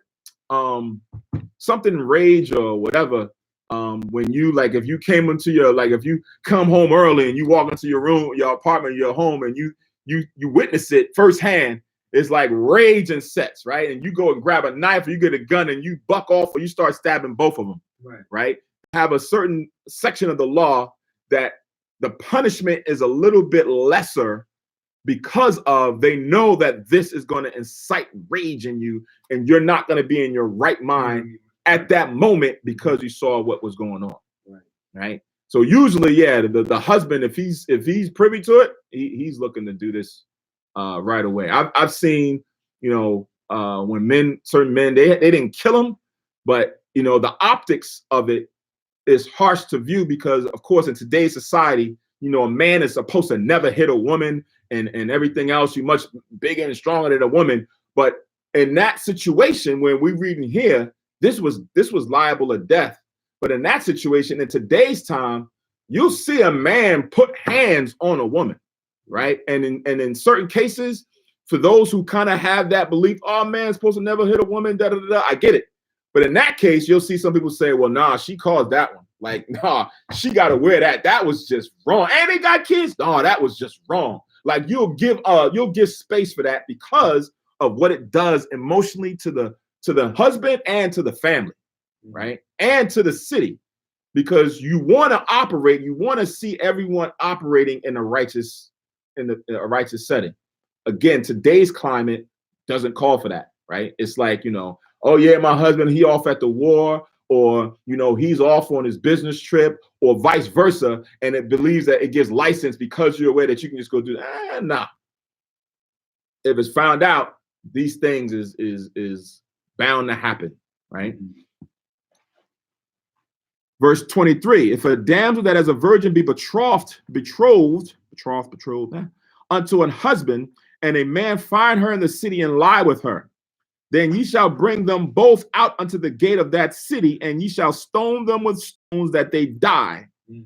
The damsel, because she cried not, being in the city, and the man, because he hath humbled his neighbor's wife, so shall thou put away evil from among you, right? So whether you are consummated the marriage and this is your wife, or you have been betrothed to this woman, meaning you are now seeing this woman, y'all been dating, and it's been known by the families that this is going to happen.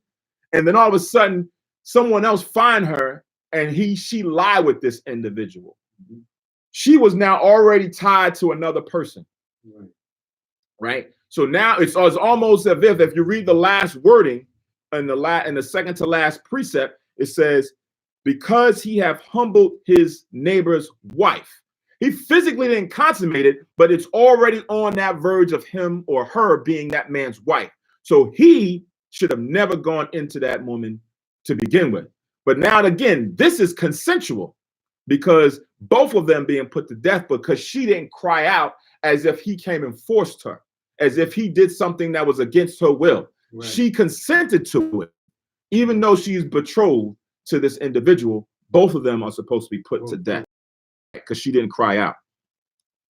It says in verse 25, but if a man find a betrothed damsel in the field, and the man force her and lie with her, then the man only that lay with her shall die.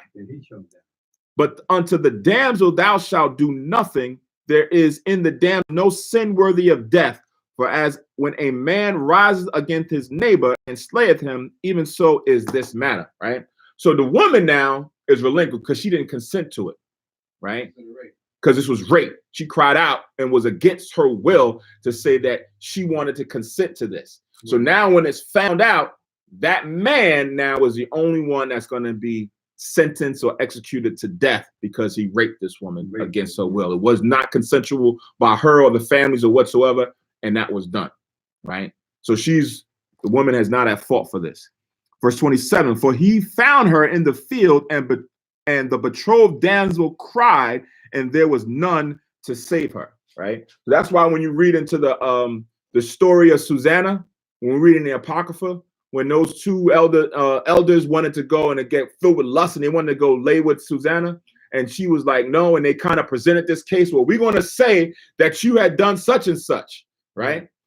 And then she was now at a fault because these was elder men and they were respected. So she was like, what am I going to do, right? If I give in to them, I'm still going to be liable for death, right? Because I've just committed this heinous act. If I don't say anything, they're going to slander my name, and there's not going to be anyone that's going to say, yeah, I heard her crying out when she was with this individual consenting to this sex act, right? So she's like, I'm doomed. But luckily, young Daniel was there to go and weigh the matter out and then go find out that these guys had a false report to clear her name, right? In this sense, she had a way of clearing her name that she consented because she cried out. This was not something that she was wanting to do. Right. So now, verse 28, it says, if a man find a damsel that is a virgin, not betrothed, and lay hold on her and lie with her, and they be found, then the man that lay with her shall give unto the damsel's father 50 shekels of silver, and she shall be his wife, because he hath humbled her. He may not put her away all the days of all his days, right? So this is in the normal sense, right? And I'm gonna be careful because sometimes words, again, in context, have meanings, and sometimes I see a lot of people have taken this out of context because it says, I'm reading again, if a man find a damsel that is a virgin which is not betrothed and lay hold on her. So some people look at it as that's like you walking down the street in your caveman days, and I know that woman ain't with nobody, and I say, come here, woman, you gonna be mine, right? And then he go lay with her, and now she's forced to be his wife. That's kind of the intention when people read that, think that that's what that's meaning, right? But that's not the case. You can link this with Exodus 22:16, and I'm gonna go to Isaiah 8. Exodus 22:16. What verse is this? This is Deuteronomy 22:28.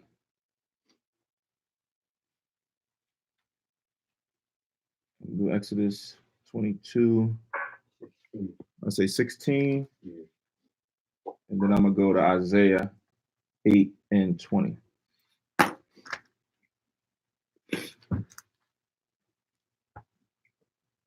So Exodus 22:16 says, and if a man entice a maid that is not betrothed, same thing it says here, but if a man find a damsel that is a virgin, which is not betrothed. But then it says here, if a man entice a maid, what does it mean to entice?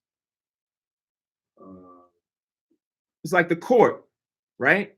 You go and you talk and you have conversations, or you explain your game, you spit game, or whatever that may be, right? Sometimes you may not even spit game verbally. You just kind of walk by and just give a look, and then she give a look, and it's like, oh, we both like each other, like it's on, flirting, right? You kind of go through those motions, and then over time, because there's time in here, if a man entice a maid that is not betrothed and lie with her, this is not like you go out one night and you at the grocery store and you see someone in there and you looking at her like, oh, you give her the head nod, and she's like, kind of give you the little flirtatious wink, and then you go start talking to her, and then like that evening you go lie with her. No, this is not happening that way, right? Because time and space is not mentioned in the verse. You have to have wisdom to know that time is going to take place. Right. Then over time, he lay with her, right? It says, he shall surely endow her to be his wife, right? So now that is the precursor of when a man takes a wife. It's not that he's forcibly going to go and take this woman like caveman era and make her to be his wife. But now when I go back to Deuteronomy 20, 22 and 28 and read that again, if a man find a damsel that is a virgin which is not betrothed and lay hold on her and lie with her, and they be found, meaning it's known now that this man and this woman, she wasn't with nobody, they've laid together and have sex, that now is going to be that man's wife, right? But now I said, go to Isaiah 8. Isaiah, the 8th chapter.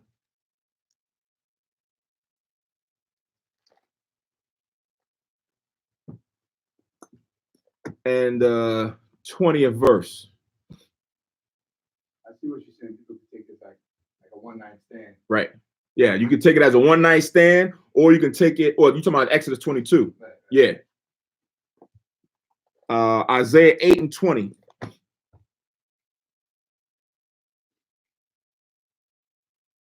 And I'm gonna add some substance to that one-night stand too. All right. So Isaiah 8 and 20, it says, to the law and to the testimony, if they speak not according to this word, it is because there is no light in them. Right. So it says what we read, everything that we speak, everything that we're about has to be predicated on the law, and then also the testimonies of the law, meaning the situations, the circumstances, the things that have happened to individuals pertaining to this law, right? So that's why we have stories of David and stories of Joshua and Abraham and Samuel and Rebecca and Isaac and so forth and so on, Tobit and Tobias and all these different things to kind of add some substance to the laws that we're reading, right? So now for those who says, oh man, look, nah, it said lay hold on her, that means he's just taking her, right? There is no testimony in the scriptures where you see an Israelite man just forcibly taking an Israelite woman and saying that he's not going to forcefully take her to be his wife because she's not betrothed and that be his wife, right? There's no testimony. We don't operate that way, right? Again, when you read it in the Apocrypha, it told you that be careful, for things written in another language have not the same force as the intentions of things written in our own language. So now, because you kind of lose sight and lose favor in that, you have to go through the scriptures and see the example and see the context where you would say, okay, yeah, that's the case. I'm going to give you an example. Go to Genesis 24. Genesis, the 24th chapter.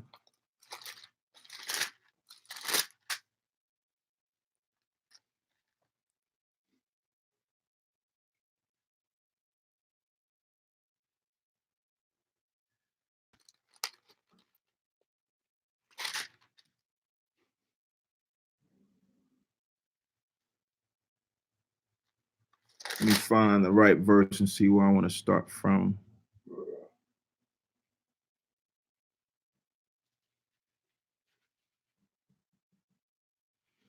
So this is Genesis 24 and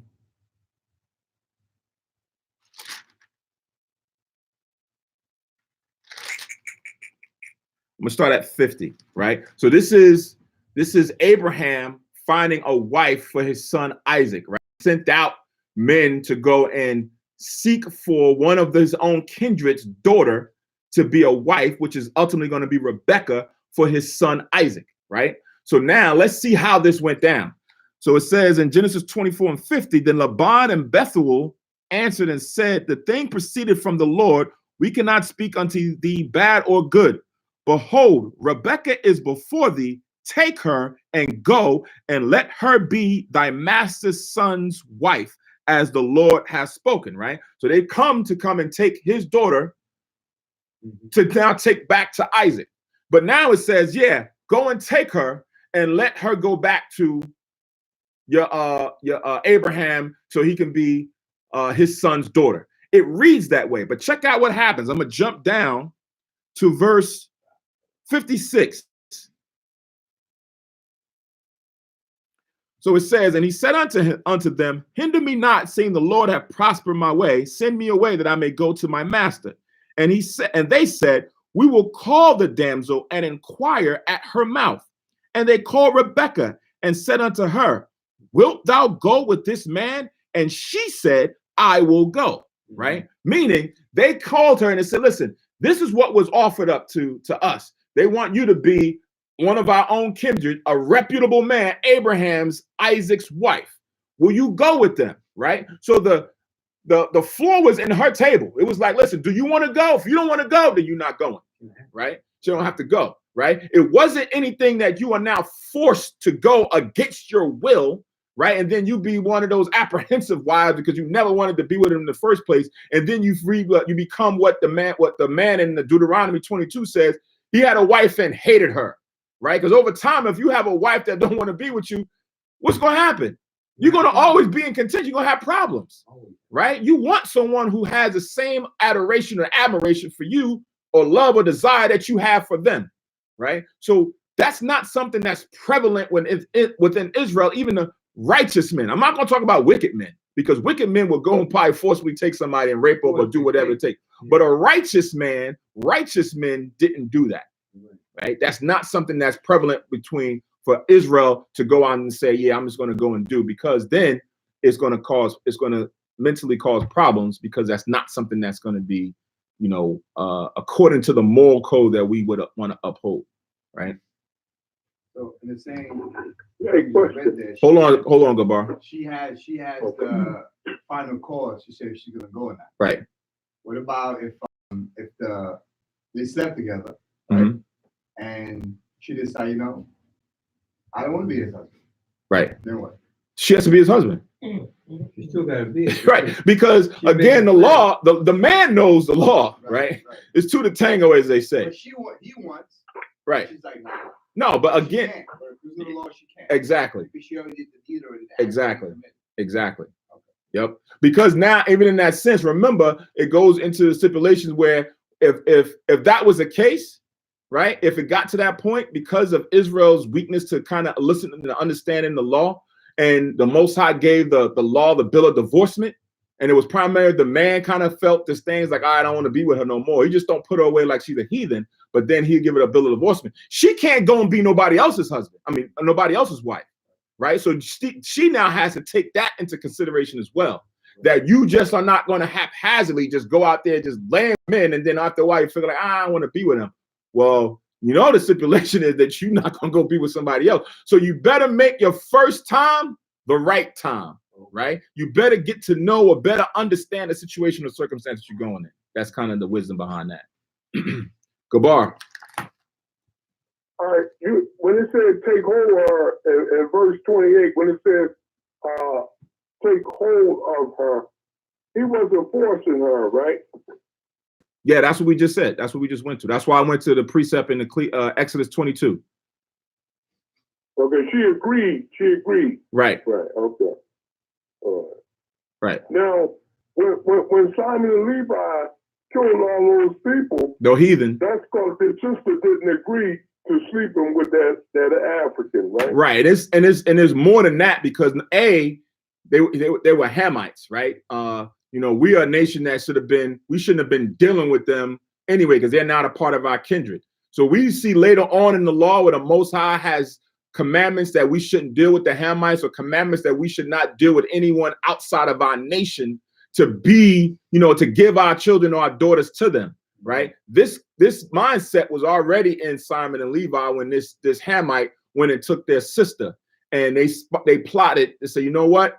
We're going to kill all of them for them defiling our sister, right? That same spirit, Gabar, that you're referencing, that you see back then, is the same spirit that's still prevalent today in a lot of societies or a lot of cultures. Whereas you have it where if you're Italian, most likely they want you to go and be with an Italian person. Right. If you're a Chinese, most likely they want you to go be with a Chinese person.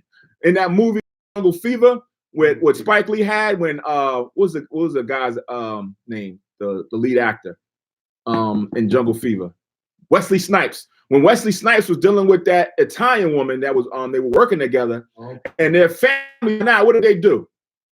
But they beat her up miserable. They beat her up in the doggone house and they kicked her out, right? Because for their culture, they listen, you should be with your own, right? Okay. Now, this is also something that goes across cultures. Like I said, this is not just biblically in the scriptures just for Israelites. It's something that was prevalent for a lot of nations. Right. But in today's climate, in today's time, that energy has been changed purposely to say that, hey, you could be with who you want to be. Love has no color. Love has no culture. Love has no nothing. You can do with what you want to do, right? Don't let them tell you about those archaic practices and things of that nature. But even this was done back then, you still have that today. Right? I don't care. In every culture, you're going to have a good portion of people who still have that belief that, nah, you should deal with one of us. That mentality. Still deal with that mentality, right? That you should deal with your own. So back then with Simon and Levi, that spirit, along with, what was going on, they said, nah, man, this is wrong. He defiled our sister. This unclean individual, right? Because in their sense, he's not a part of us. They got unclean practices. They probably drink blood and do all different kind of things. So what did that mean? Now my sister is now got to go and be with this man and be up under those practices. She's going to defile. Nah, this is totally wrong, right? So they said, no, we're going to fix this. We're going to fix this. We ain't going to tell Pop nothing. We're going to take care of this, right? So that's what happened during that time. But moving forward, when it comes to Israelite men, righteous men, you don't see any righteous men just going and forcibly, archaically taking somebody and saying, you're going to be my wife. Come here, woman, and it happens. Because like I said, it has second and third order effects. You want it to be a consensual thing. You want it to be something that the man and the woman would be in agreement with, and then they both come before the Most High, right? Like how it would happen with Tobiah and his wife.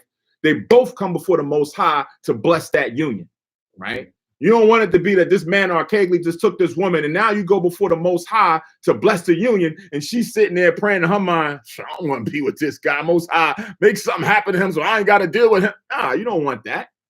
Right? Certain things is in the scriptures, but certain things just have a moral compass that you just kind of can see it, even though it's not written on the lines, right? As I say, you got to read in between the lines. So going back, Deuteronomy 22 and 28, reading this again and then moving forward. If a man find a damsel that is a virgin, which is not betrothed, and lay hold on her and lie with her, and they be found, then the man that lay with her shall give unto the damsel's father 50 shekels of silver, and she shall be his wife, because he hath humbled her, and he may not put her away all his days, right? And when it means humbled her, it doesn't mean that that's something wrong or wicked. That's just the expression when a man goes and has sex with a woman and he's now entered into her.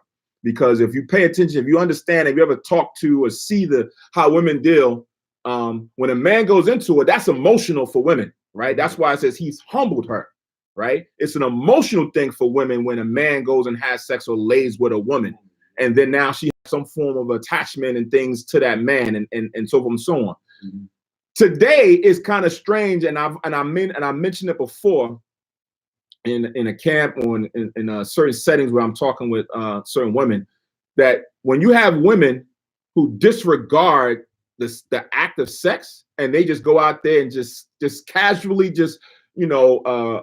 cavalierly just sleep with men, different men, and they dealing with different men, their spirit is jacked up. Right? Their spirit is jacked up morally, because again, women are more emotional than men, right? Not to say that they're damaged, they're more emotional. So more emotions come out. When you are now going and sleeping with different men, you have so many different emotions, so many different spirits now going into you dealing with these men that you're not right. Right? That's why even in the betrothing part, that is wicked for a man to go and deal with a woman while she's dealing with another man and they haven't even physically had sex with yet. Because they're supposed to be in an emotional attachment there, right? With that woman to this man. Now you bringing another variant, it's not right. It's going to cause confusion and things going on with that individual. So I've spoken to this in a setting with different women that damages them. And then that's when they get to the point where you have these, I don't need no man. I can do everything by myself, and I this, that, and the third, and so on and so on. Where they now are self-reliant on themselves only, that they can do everything for themselves. They don't need a man. They look at a man as filth, right? That breaks the chain. Remember, there's an order: Most High, Christ, man, women, children. When you now take the man out of the equation and you don't even need him, he's not a part of the chain. That breaks that breaks the order. Mm-hmm. That's like us saying we're going to remove Yahushua out of the order. I don't need Yahushua. I go right to the Most High. Nah, you can't do that. You got to follow the order. You got to follow the hierarchy. They want me to tell you now, remove the man, like you just said. Christ is my man now. Yeah, exactly. That's not how it operates. Christ is going to That's like if we remove Yahushua and we go to the Most High is going to say, nah, I set him up. You can't come to me without going to seeing him. He's the one that's vetting you. You got to see him first. Yeah, you got to see him first. He's the one that's going to vouch for you. Right. If you put him out, you ain't seeing me. The door's closed, right? Same thing for the woman. That's why even in the law, the Most High had it where the woman is bound to her husband or her father. If she makes a prayer or oath, the husband or the father got the power to allow or to annul it, right? So you can't remove the man out of the way. It can't happen. That's in the law, right? That the Lord has all of that set up in a proper manner, right? So then someone said, what happened if you ain't got no father? Your father's dead and your husband is dead, and so you ain't got nobody over you. That's where the elders come in. That's where the judges come in to go and give you that insight, to go and the elders or the leaders of your city. You now have someone in that regard. Oh, okay. And then even in the law, the Most High has it in the law when you read in the Apocrypha, that when that situation happens, that you're supposed to be like a father figure to that person, but not a husband. Okay. Right? You're supposed to be a father, but not a husband, meaning now she's a widow and she's looking for that manly figure to be that conduit between her and Yahushua, that now you can't say, well, because I got to go sleep with you. No, it don't have to be that way. Mm-hmm. She's just now relying on you as the confidant, as that gateway to give her the right decisions and the right understanding on what should and shouldn't happen if she's confiding in you. Okay. Right? I'll get that scripture in a little bit. So reading on, verse 30, the last verse. Right. It says, a man shall not take his father's wife, nor discover his father's skirt. Right? So when it says nor discover his father's skirt, it's not talking about like the man is wearing a skirt or a dress and he's lifting it up and discovering it. It's really talking about the woman that man was dealing with, right? The father has a woman, and as if once you go and deal with her, you're really dealing with him. So you've now went and defiled or lifted up your father's skirt in this sense. So you can't go and deal with your father's wife or his anything, that concubine or whatever, because that's his. That's right? His. Right. Wow. This scripture actually covers two things. When you cover, it also shows that woman is wearing skirt. Exactly. But if nobody can hear him, brother Manashah said this verse covers two parts. Say it again. One part is, like you just mentioned, as far as discovering the father's skirt. Mm-hmm. The other one is showing that the woman is supposed to be wearing skirt. Right. Wearing skirt. Yeah. Exactly. Yeah. Can you repeat that? I couldn't hear him. He said this verse covers two parts. One, that you're not supposed to be dealing with your father's wife, right. And the other, that women are supposed to be wearing skirts, right, or dresses. That's an apparel for a woman to wear, because it's now speaking in reference to you dealing with this person, and it's as if you're lifting up or exposing her skirt. Men don't wear skirts. So he's saying it kind of covers indirectly both cases of the adulterous part and what the woman's apparel is supposed to be. Oh, good. Oh, good. Right. Oh, the water. Kun. I'm going to read that verse I was speaking about. It was Ecclesiasticus chapter 4.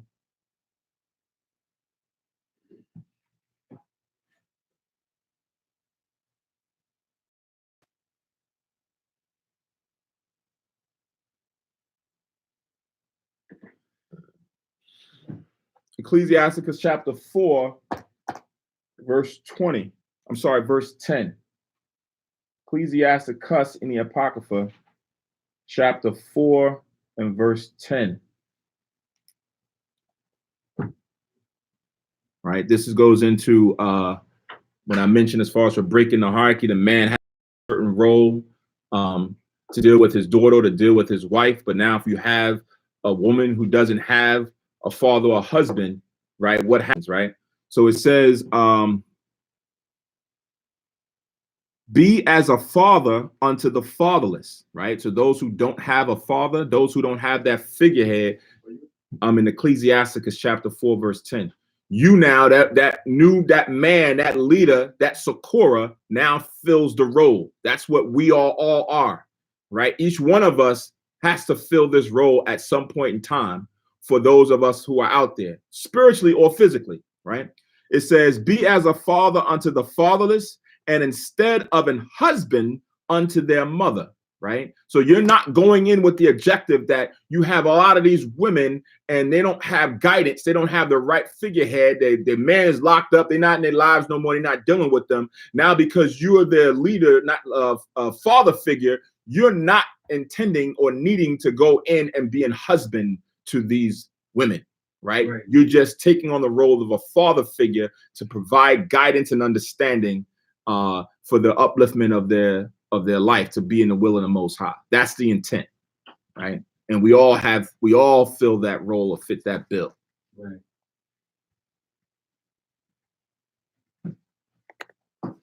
All right. So, Khan, that was the last for Deuteronomy. Next week's Sabbath service, we will be in, bear with me one second. We'll be in St. John, chapters 15 and 16. St. John, chapter 15 and 16.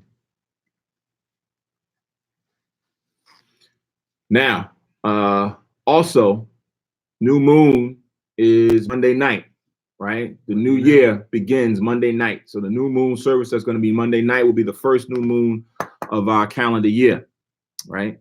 And then 2 weeks after Monday night, which is the, let's see, it was 24th, 23rd. Let me see. Let's see what Monday is. Monday is the 23rd. 23rd sundown is a new moon. 2 weeks after that, sundown is the Passover, right? 2 weeks after the 23rd is the Passover, April 6th. Okay. Right? Now, I put it out in a group chat for those who are listening or watching on the live stream, listening on teleconference line, as just to be proactive and be safe, because we don't know what climate, what measure we're going to be in 3 weeks, right? They're putting out national, statewide lockdowns in certain areas, and pretty sure I'm guessing by the middle of next week we'll be in a national lockdown. So without being able to confirm if we're going to be able to assemble, it'd be wise for those to go and get their Passover necessities, meaning get your own lamb, get your matzo or unleavened bread, right? Get your wine or whatever you need for your house. You have 3 weeks to try to get those from the supermarkets, right? So that you can just at least have it in your homes in case you have to keep it in your home like we did in Egypt, right? We may be quarantined to our own homes in that time, so that you are not left without having those things. Prepare now for that, right? In the same case, like we're doing I see your hand, we're doing the Sabbath services. Myself and others, we're going to be preparing to continue to do the Sabbath service. If we can't physically come to the school, to do them online, right? We can do them from our homes, and we'll just have to send out a notice and say, just log on online on your computers or dial in on your cell phones to the Sabbath services and the classes if the school itself is not open or we are not able to physically come to the school. Just be cognizant of that, right? Because the times, everything is fluid, day by day, new changes is happening, right? So I brought it up also in the class last night, because new changes is happening. Don't be ignorant to maybe take advantage of some of these benefits that they're putting out there. As far as for, I know for mortgages, they're putting get given grace periods of like 2 to 3 months. I think it's 3 months where they're giving you a break from paying your mortgage, cell phone bills, utility bills, and things of that nature. They're giving you a break from paying your utility bills for several months. Car notes, if you got car notes, they're giving you breaks and leniency for paying it for about 3 months. So there's certain things outside of the 0% interest. There's certain things that are out there that they're giving folks because a lot of people is getting laid off and a lot of people don't have income coming in, that most of your bill collectors know that you're not going to have it to pay. Right. So they're putting it on the back end, right? Putting it on the back end. So be aware of it, be mindful, and don't think you're going to be obligated to kind of meet your bills when you may not have to, right? So just be aware. And we've been trying to put certain information in our group chat messages. If you're on the group chat, you'll follow those, and we'll bring them out in the classes as we see the new changes coming in on Tuesday and Friday class. Zakar. What will be the name of the first month? So I can write that down. Abib. Okay, would you spell that for me? A-B-I-B. A-B-I-B. Right. Okay, there's several reasons why I asked that. Because what was that? Adar, what was the end of the month? Adar. Adar. Where I'm staying at, they was hanging up St. Patrick. They was, they were going real wild. And that was nice, St. Patrick's, Irish people. So they said for us to come over there and help. Okay, I'm gonna help you. I went over there and put Adar. I'm going to take a picture of it and bring it here so y'all can see it. And the older guys there where I'm at, now I'm 56, these guys who like 60, 65, and 70, I've heard of that before. Yeah, that's for the Hebrew calendar. That's the land, like December for them. But this is the end of the year for us right here. Yeah, I put Adar, Zakar, Hebrew. I'm gonna take a picture. I'll bring it to you so y'all can see it. And the people who work there right now, I'm gonna talk to y'all like this. Esau, who works there, the boy who was 18 years old, he said, "I know what that is." I said, "That's the Hebrew calendar." I said, "Okay, how old are you?" He said, "I'm 18." And I think I mentioned it with somebody here. I said, "You know about that little black book?" He said, "No, you talk about the little red book." What's the name of that red book? He said, "The Apostle." I said, "How you learn that?" He said, "My mom and father told me all that." I said, "Okay, well, you didn't get into no word for it. That's nice. That's love." It took me to be, when I'm 56, it took me to be like 49 to catch on. Well, I got this one been in them, but the word of apostrophe. So I mentioned it to my mom and my grandmother. They sleep now. "Grandma, you know about the word apostrophe?" She like, "Mercy?" Mama never heard of that. "What is that?" "Grandma, this is a book. Well, we don't talk at the class about it." I said, "Okay." Right. So that shows that. Like the thought. So that sounds that goes to show that the word is getting out, or has been getting out for a long time. Like, from the first time that I remember going out to camp back in the 90s to now, and that young man wasn't even born then.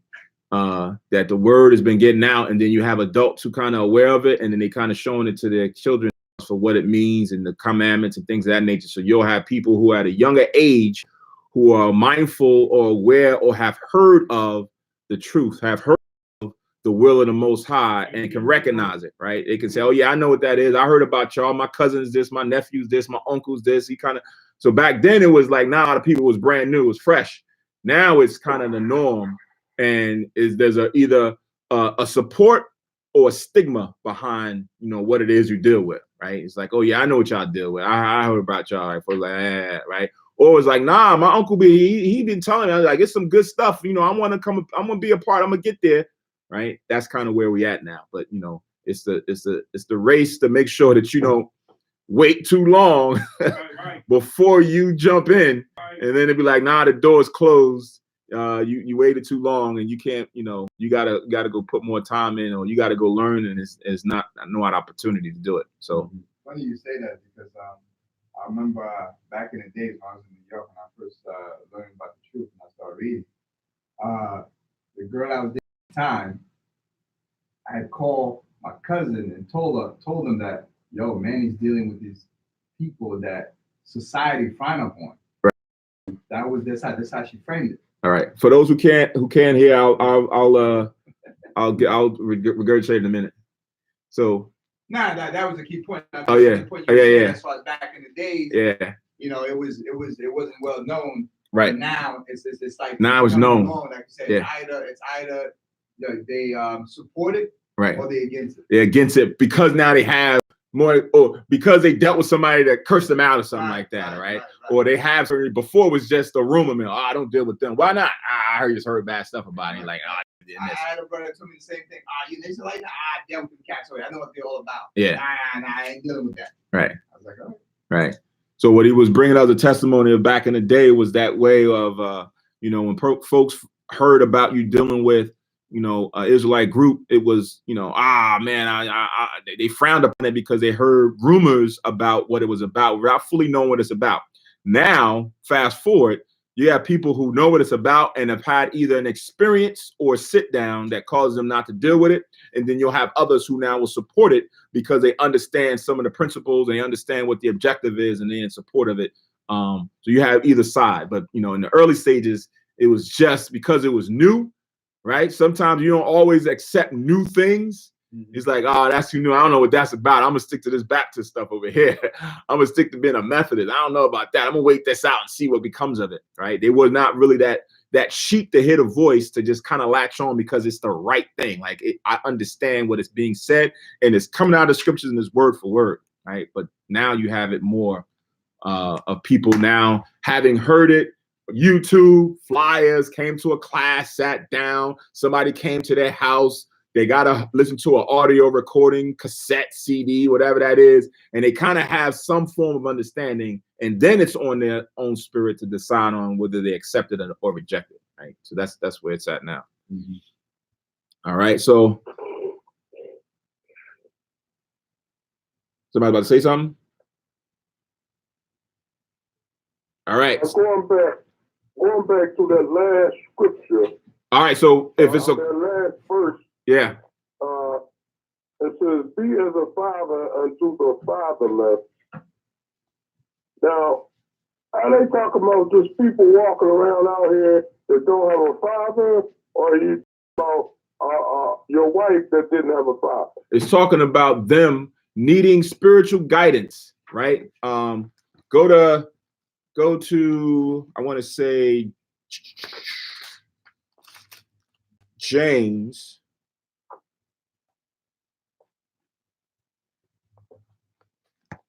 James, the first chapter and the 27th verse.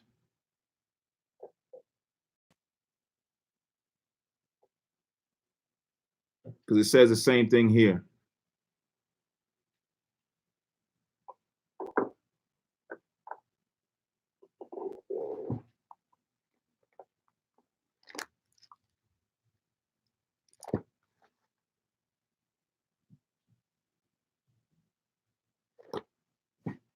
So initially, when we read that in the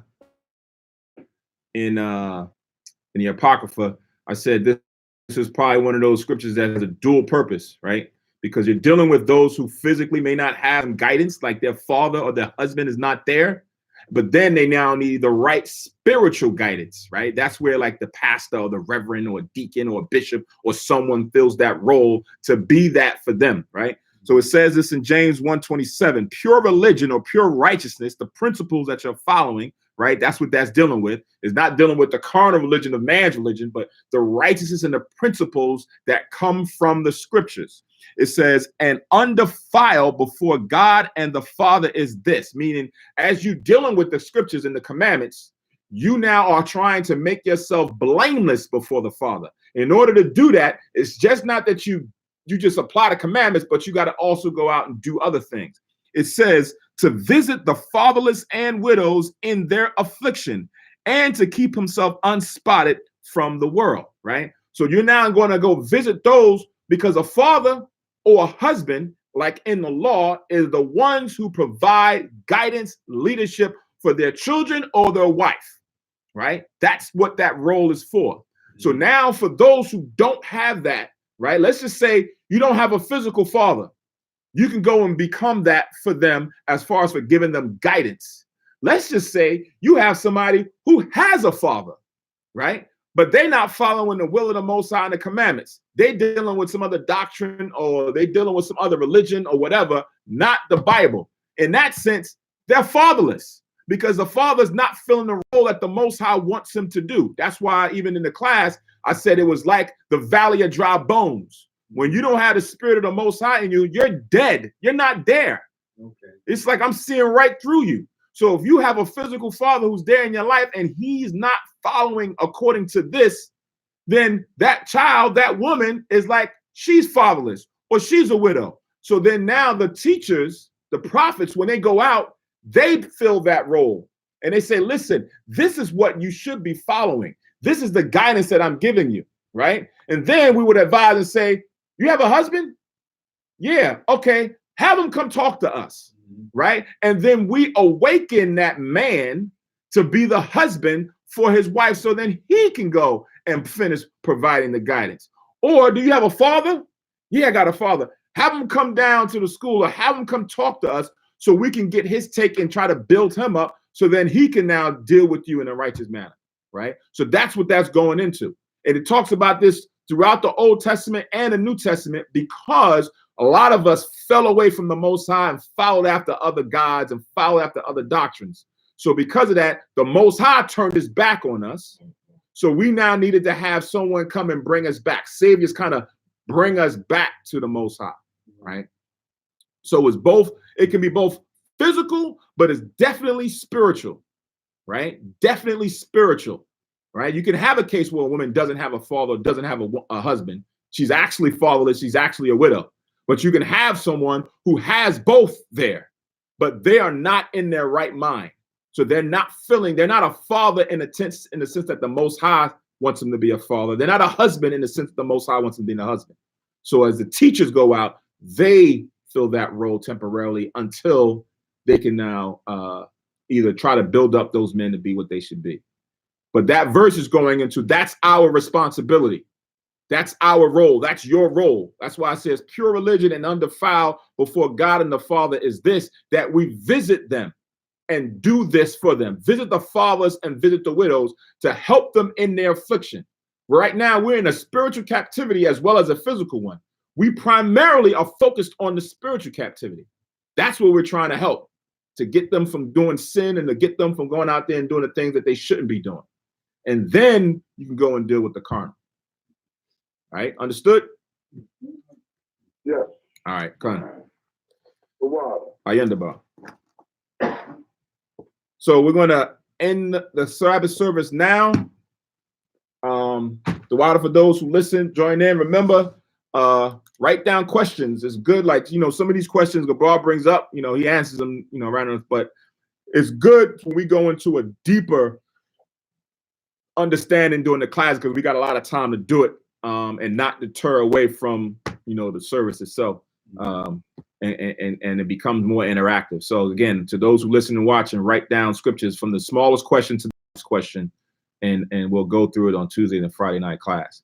All right. So Most High's will, we'll hear or see each other through the new moon service Monday night, and then again start preparing for the Passover coming up April 6th sundown.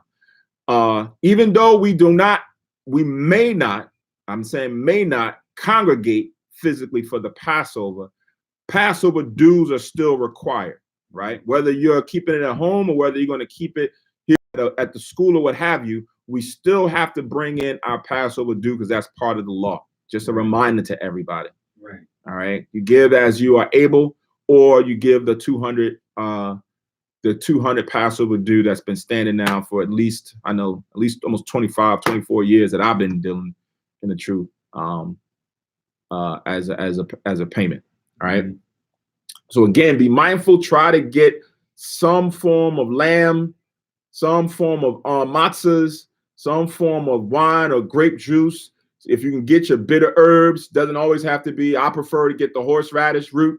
You can get your bitter herbs as far as for your different vegetables like romaines and things of that nature. These are classified as bitter herbs. You can get those. If you can't find a horseradish, get a romaine lettuce.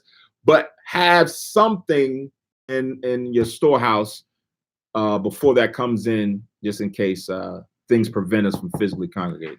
Okay. All right, put that on your list. You know, as a supermarkets are still open.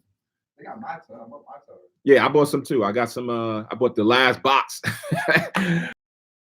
Supermarkets that I know a lot of Amalek go to, right? But they had the box, so I got the box, the case, I should say, not the box. I got the case, so just in case, you know, if somebody is not able to find it, you know. They shut down all the liquor stores and Say again. they shut down all the liquor stores in Philly.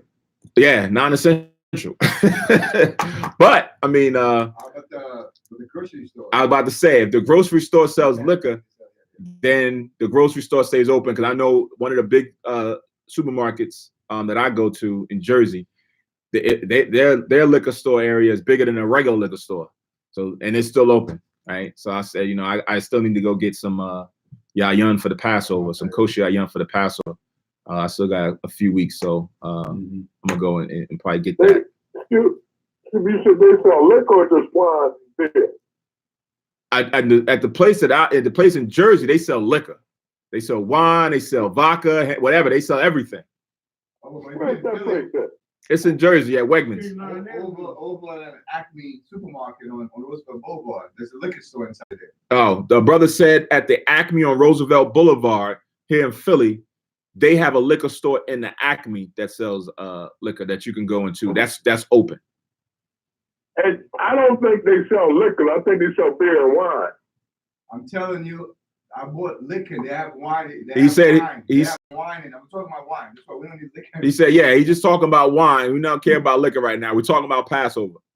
Like, cause you can't drink liquor for the Passover, right? There is kosher liquor. There is kosher liquor. I'm not sure if Zaquan is online, but I remember Zaquan few Pesach years ago, he used to always come with his kosher vodka and certain things of that nature. So you can get certain kosher liquors. You just have to search for it and make sure, huh? Yeah, you can get kosher liquor. Oh, okay, because they didn't have it at the liquor store last year. Yeah. And they had kosher liquor, but okay. All right. All right. All right. Text me the address to the supermarket in Jersey just a bit. All right, come. All right, Israel. So we're going to say Ashar Shabbat. The water for those that listen in, dialed in. We're going to send the closing prayers. Have a Tawab remaining Sabbath. Be safe, like we said. Somebody just dial in.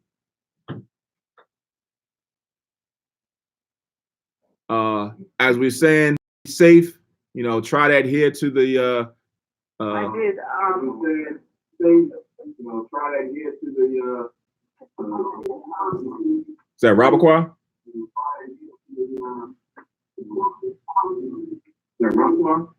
Yes, Zaquan asked me to dial in just in case you needed him to say something, because we're watching online. Oh, no. We was asking about the kosher liquor. Not wine, but kosher liquor. I know he was getting kosher liquor at one time. And brothers wanted to have, or sisters wanted to have kosher liquors if he had a suggestion. But I think on the surface, whatever liquor store that sells liquor, we probably just go into the section, the kosher section that sells vodkas or whatever it is. But I don't know if he had a preference of one that he could recommend.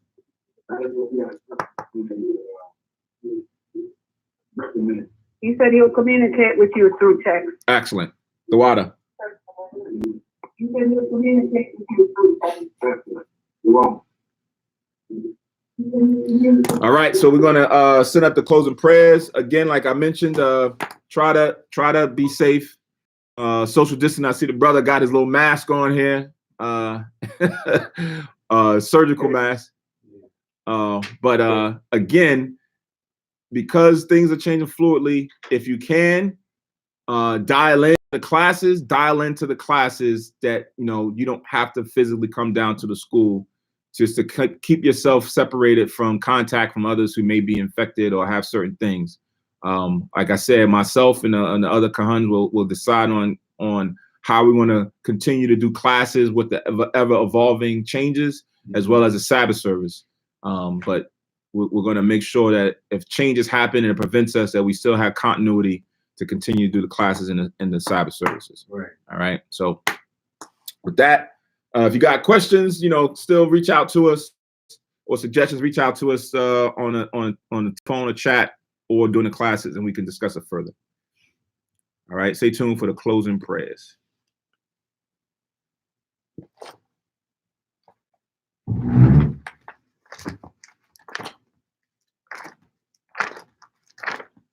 Take a picture of that one.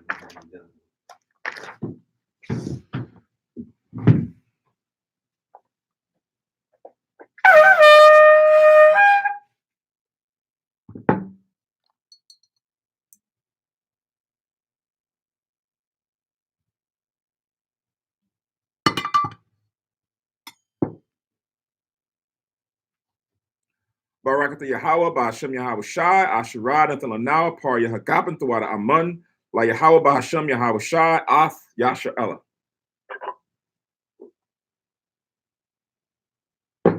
English translation. Blessed are you, Yahweh, in the name of Yahweh Shai, or the Most High, in the name of Christ, or Jesus that gives to us the fruit of the vine. Thank you, so be it. To Yahweh, in the name of Yahweh Shai, with Israel.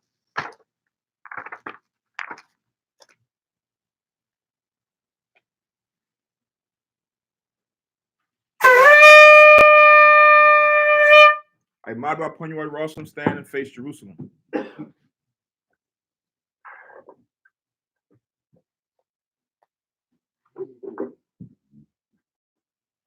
Yahweh, Ba'Hashem, Yahweh Shai, Baba Kushah, Waha Alahayim, Tazwadakim, La, Shema Isle, Barak, Rapah, Magun, Waha Kaziyat, Bunya, Yasha Allah, Washalat, Lanawa, Rabiam, Kakama, Rabiam, Da'ai, Rabiam, Bayana, Rabiam, Sabalonwath, Rabiam, Amawan, Rabiam, Aqua, Rabiam, Ahabiam, Rabiam, Haganah, Rakanaya, Wasalak, Ko, Kata Ayamnawa, Laha'akim, Wayasha'ala, Thum Yad, Wayawalam, Bahasham, Yahawashai, Thawada, Amun.